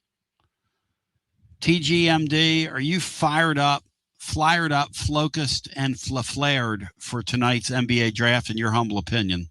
Shout out to my Flyers. I will follow along on Twitter and hope our balls go to good landing spots. John, you should adopt Scotland, though, in honor of our favorite spot in town. In fact, we ought to go over there and watch a World Cup. Have our own watch party. What are you guys doing here? We'll hire a couple guys in kilts. Can we bring personal security guards? And film it? Well, you can bring you pack heat, I pack heat. It gives it's such a great on-air, fun topic. Do you think there could be some Scottish people staying in the Scottish Inn? Is the Sorsby story true? No supplemental draft for the NFL this year? I got to look that up. I'm really sad that the Sorsby thing, we didn't see it through, John. You know, is there still a chance he could end up sneaking in there and play? Well, if he didn't, let's see the latest here. Sorsby supplemental draft news. Stand by for news. Okay. 2 hours ago. Even with Sorsby being the most high-profile player in 15 years to apply for the draft, NFL front office's belief is that the Texas Tech quarterback's gambling scandal will likely drop him lower than a second-round range. I don't see where there's not going to be a draft. I guess that's what they used to call fake news. NFL nixes 2026 supplemental draft. Thank Sorsby stuck. Thank you. Now, why would they do that? He will not play in the NFL in 2026 as the league has elected not to hold a supplemental draft. The NFL's decision came down to the league's right in the collective bargaining agreement to hold a draft, as league officials felt it would ultimately become a distraction to teams as they begin to start training camp. They don't want to deal with this guy. Wow. Now that's a twist and a turn I didn't see. Thank you, the living listener. So thank you, Jacob Dorman. That's a list. That's a twist there, guys. I didn't see coming. Does Sorsby go back to court now? Does he take another? Sure he does. He's got to make his $5 million. He's got to make money this fall. Yeah. Because he may be done with football. Even if he would have been suspended by the NFL, right? Even if he would have been suspended by the NFL, he's got two options. He goes to Canada. He can go to Canada or that UFL. That UFL could sign him for TV ratings. Which really, if I was the Mike Repole guy that owns the UFL, who sunk a bunch of money into it, I'd gamble on him. I would gamble Brendan on him. Sorsby, yeah. I would use him for ratings. Yeah. Because people would watch him. Sure, because he's a celebrity. He's one of the biggest names in the sport. In fact, I would watch him. If I were them, I would sign him to the Houston Gamblers. I'd lean into it. That's our team in Houston. It's called the Gamblers. I would totally lean into that. I think there should be a supplemental draft, NIL draft for college players. You can't, aside from the transfer portal, say at the end of spring, you open up and you're allowed to pick one player. What would be so horrible about that? Like an unprotected player off Vanderbilt's roster, for instance. Brian Hartman, what do you think? Houston Gamblers, Sorsby, UFL? I won't watch. I wouldn't watch, no. I didn't ask you if you're going to watch. Brian, you're watching kickball all day. I didn't ask you what you're watching. I don't really think about probably that women's UFL. softball league.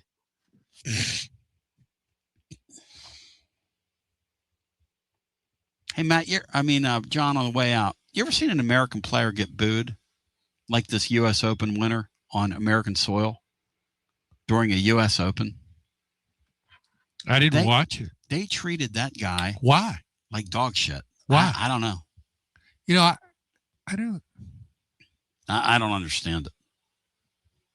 Why? There has to be a reason for it. Did you Google it? Why are they hating? He did. He had an outburst in an event somewhere where he vandalized or got mad and frustrated and threw his clubs around or did damage to a locker room he somewhere. He destroyed a locker last year. That was and you talk about some of those folks. I'm sure some New Yorkers haven't. The people booing him probably. That's exactly right, Brian. Those New Yorkers who literally behave like animals, no matter where they are. So they're going to have a problem with him tearing up a locker.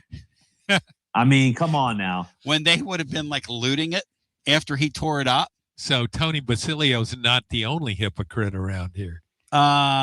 This Kid Huddy said he's a jerk. He got banned from Oakmont for destroying a locker. That's just one locker, though. Jacob Doman said they hate him because he's passionate. Big Dog said because Wyndham Clark is a clown. Yeah, he's very polarizing. Like I asked my son, why aren't people cheering for him? He goes, I'm not cheering for him. I'm like, why? He goes, don't like him. He's a jerk. I'm like, okay. Well. When I heard that, you know who I started cheering for? And saw who everybody was cheering against? Wyndham Clark. Yeah. It's my nature. I do that a little too. I know, isn't it fun? Yeah. Kind of go against when everybody's down on somebody, you just say, well, he's not that bad. Mm-hmm.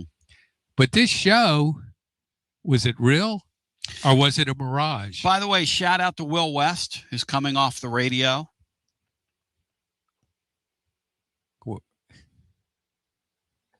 Congrats to happy trails to Will West. Where's Will going? I read Adam's story. He's going to go inside their station apparati and do some digital stuff. Apparently, that he's really good at. And so,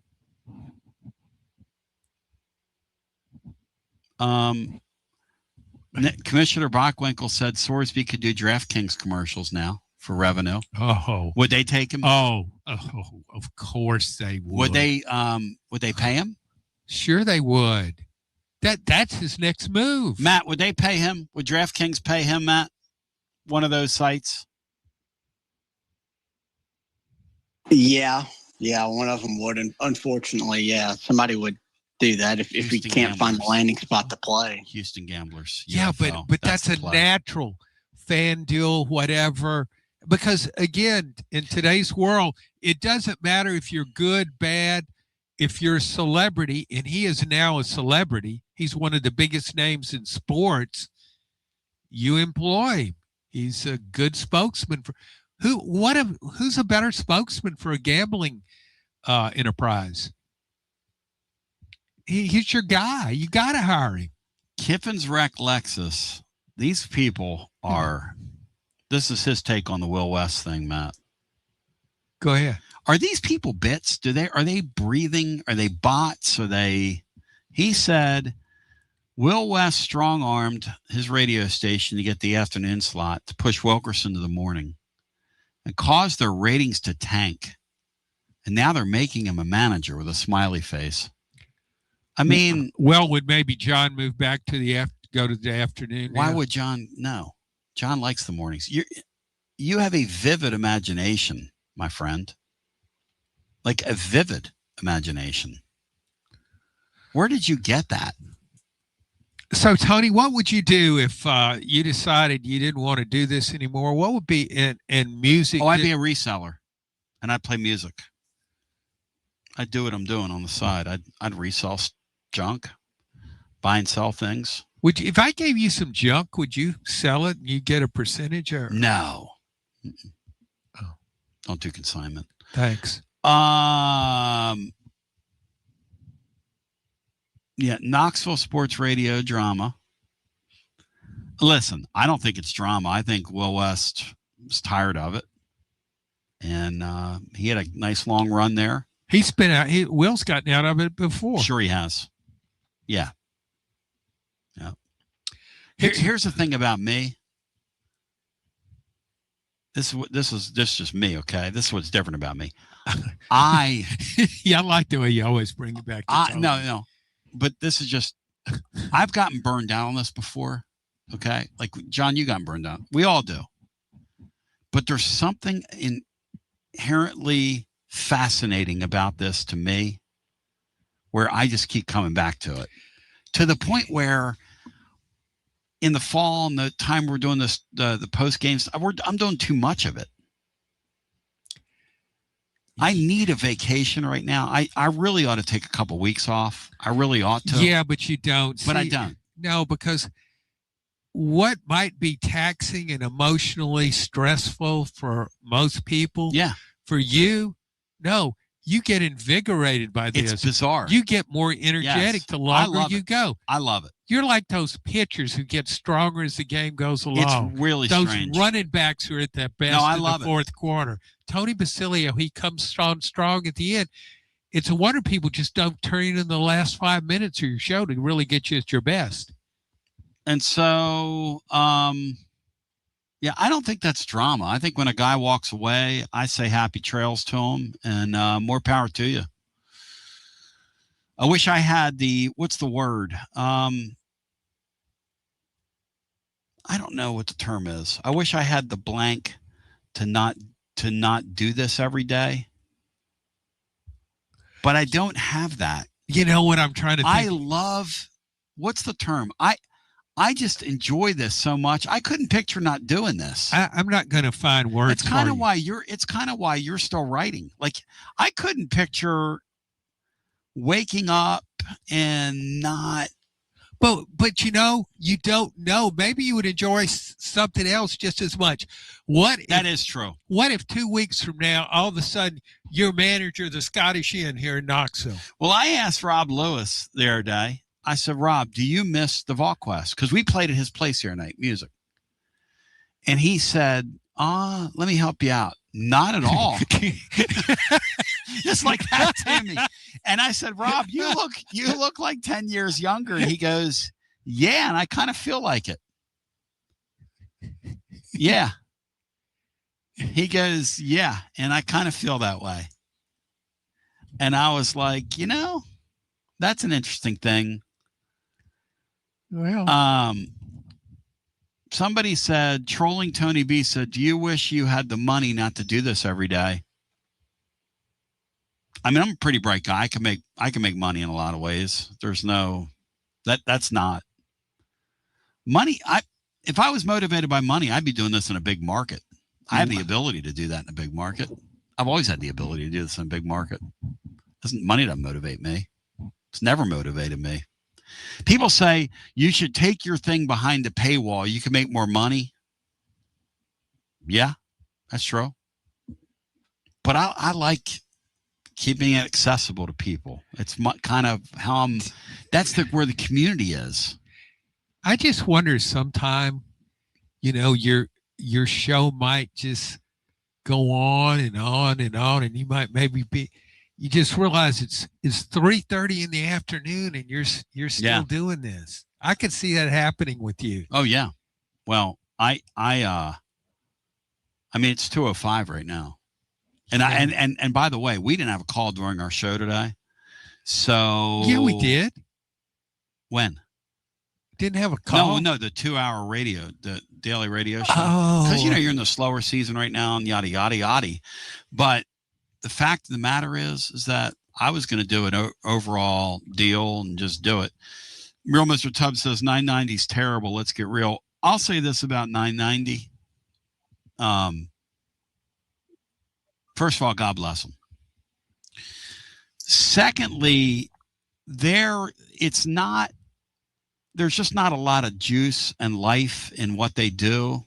And I don't understand it because they're in a town with a lot of juice and life. And it's not the host's fault, but the management, the way it's done, the way it's presented, it's a reason I can't work in radio. It's sterile. I hate to say that. One thing you're never going to get when you tune this thing in is punching the clock, sterile, 5 things that are in, and shows about movies. And God bless America. You can do it. It's great. Hey, you know what? If that Brian Rice, if that's what they want to do, it beats digging ditches for him, That's what he said about me one time, how arrogant this Brian Rice guy is. He's talking about me and Russell Smith. He said, I'm happy those guys have shows. Now, here's Brian Rice. I've done like 25 times more broadcasting than this guy has. He says about me, well, at least he's not digging ditches. I'm glad, Brian, that those are my only 2 choices in life. Doing radio or digging ditches. There's kind of a lot of things out there. Do you ever think about that? Like with your life, you columnist and been documenting all this stuff. Like if you wouldn't have taken that tact, right? Or that track, which was a lot more defined back then than it is now. Now there is no track. Now you got there's no newsroom now. Like if I went down to the News Sentinel right now, how many people are down there? In our newsroom right now, there'd probably be 10 people in there. When you first started in the business, how many people were in the newsroom? Probably about 120. Are you kidding?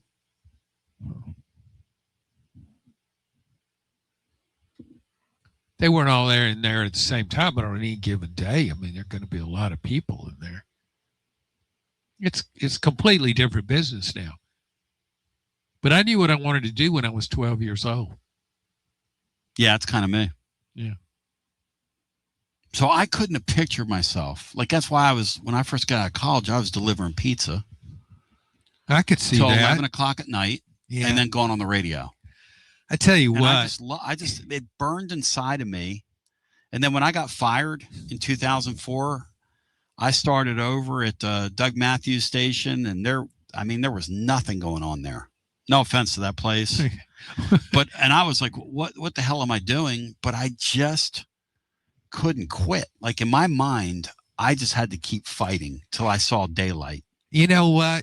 If you showed up, even if I'd order a pizza, if I ordered one, and you showed up at my door at night, I don't think I'd open the door. A young me? I don't think I'd open the door. Your wife would open the door and flirt with me. I think your wife would open the door and flirt I think with it me. would have been scary. I'd think, and by the way, we don't need a pizza that much. I delivered pizza to Mike Keith one time. He doesn't know that, but how are you doing? Did you call him? Here's your order, Mr. Keith. No. You don't say anything to anybody. I delivered pizza to Gene Patterson. Do you remember Gene Patterson? Yes. Channel 6. You didn't deliver pizza to me. No, I work for Stefano's, the great Rick Coleman. Beats digging ditches. I loved it. I love that kind of stuff. Like Rob. Speaking of food, I'm really getting hungry. Rob the other night, watching him over there at Beard and Beer Market, he was really like there were customers in there and there was a lot of energy in his place, and he was really enjoying. Like I could see.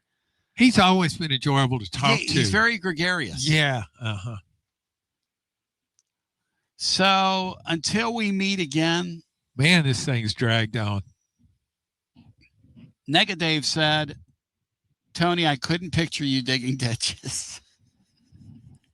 Nega Dave, I would do about anybody does any kind of manual labor.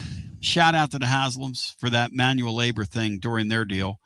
I got to tell you this, I would never, and I mean ever, last doing that if I'd use my hands. My dad looked at me when I was 13 and he said, son, I don't know what you're going to do. It was at the mushroom houses. He said, but you're not going to do it here. A lot of the other cousins were working there. He said, I don't know what you're going to do, son, but you're not going to do it here. And he looked at me and he said, because when it comes to this kind of thing, you're kind of worthless. Which he said, you got a great mind and you got a good mouth. So I think you could probably talk for a living. He did say that to me. He knew I love the whole sports radio thing. Well, yeah, I think in a lot of jobs, I'm just trying to think of different jobs you might could have tried, but in almost all of them. Front Salty Vol says. What? Clerk at a certain hotel. Yeah. You know, I could see that. I could see that. But I think in most places you would have just been a distraction in the workplace. Yes. You just had to get rid of that guy. I could see you getting fired a lot of places. Tony, it's been great. It's been I said it's great, ha, to be he, as Nate Ament said for 5 seconds. I said it's great, ha, to be he, a Tennessee va. I said it's great, yoshi, ha, to be yoshi, a Tennessee va.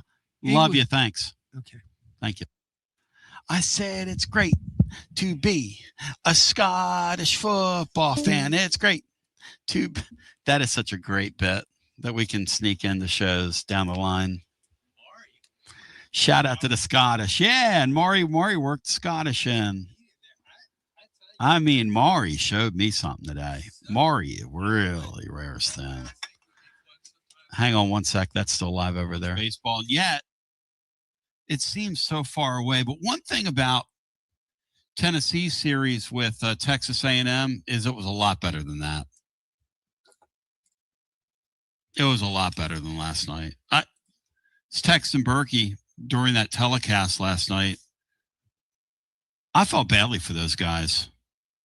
Because as a broadcaster, somebody doing that, and somebody like him who loves that sport, man, there's just nothing you can do when the team runs out of pitch.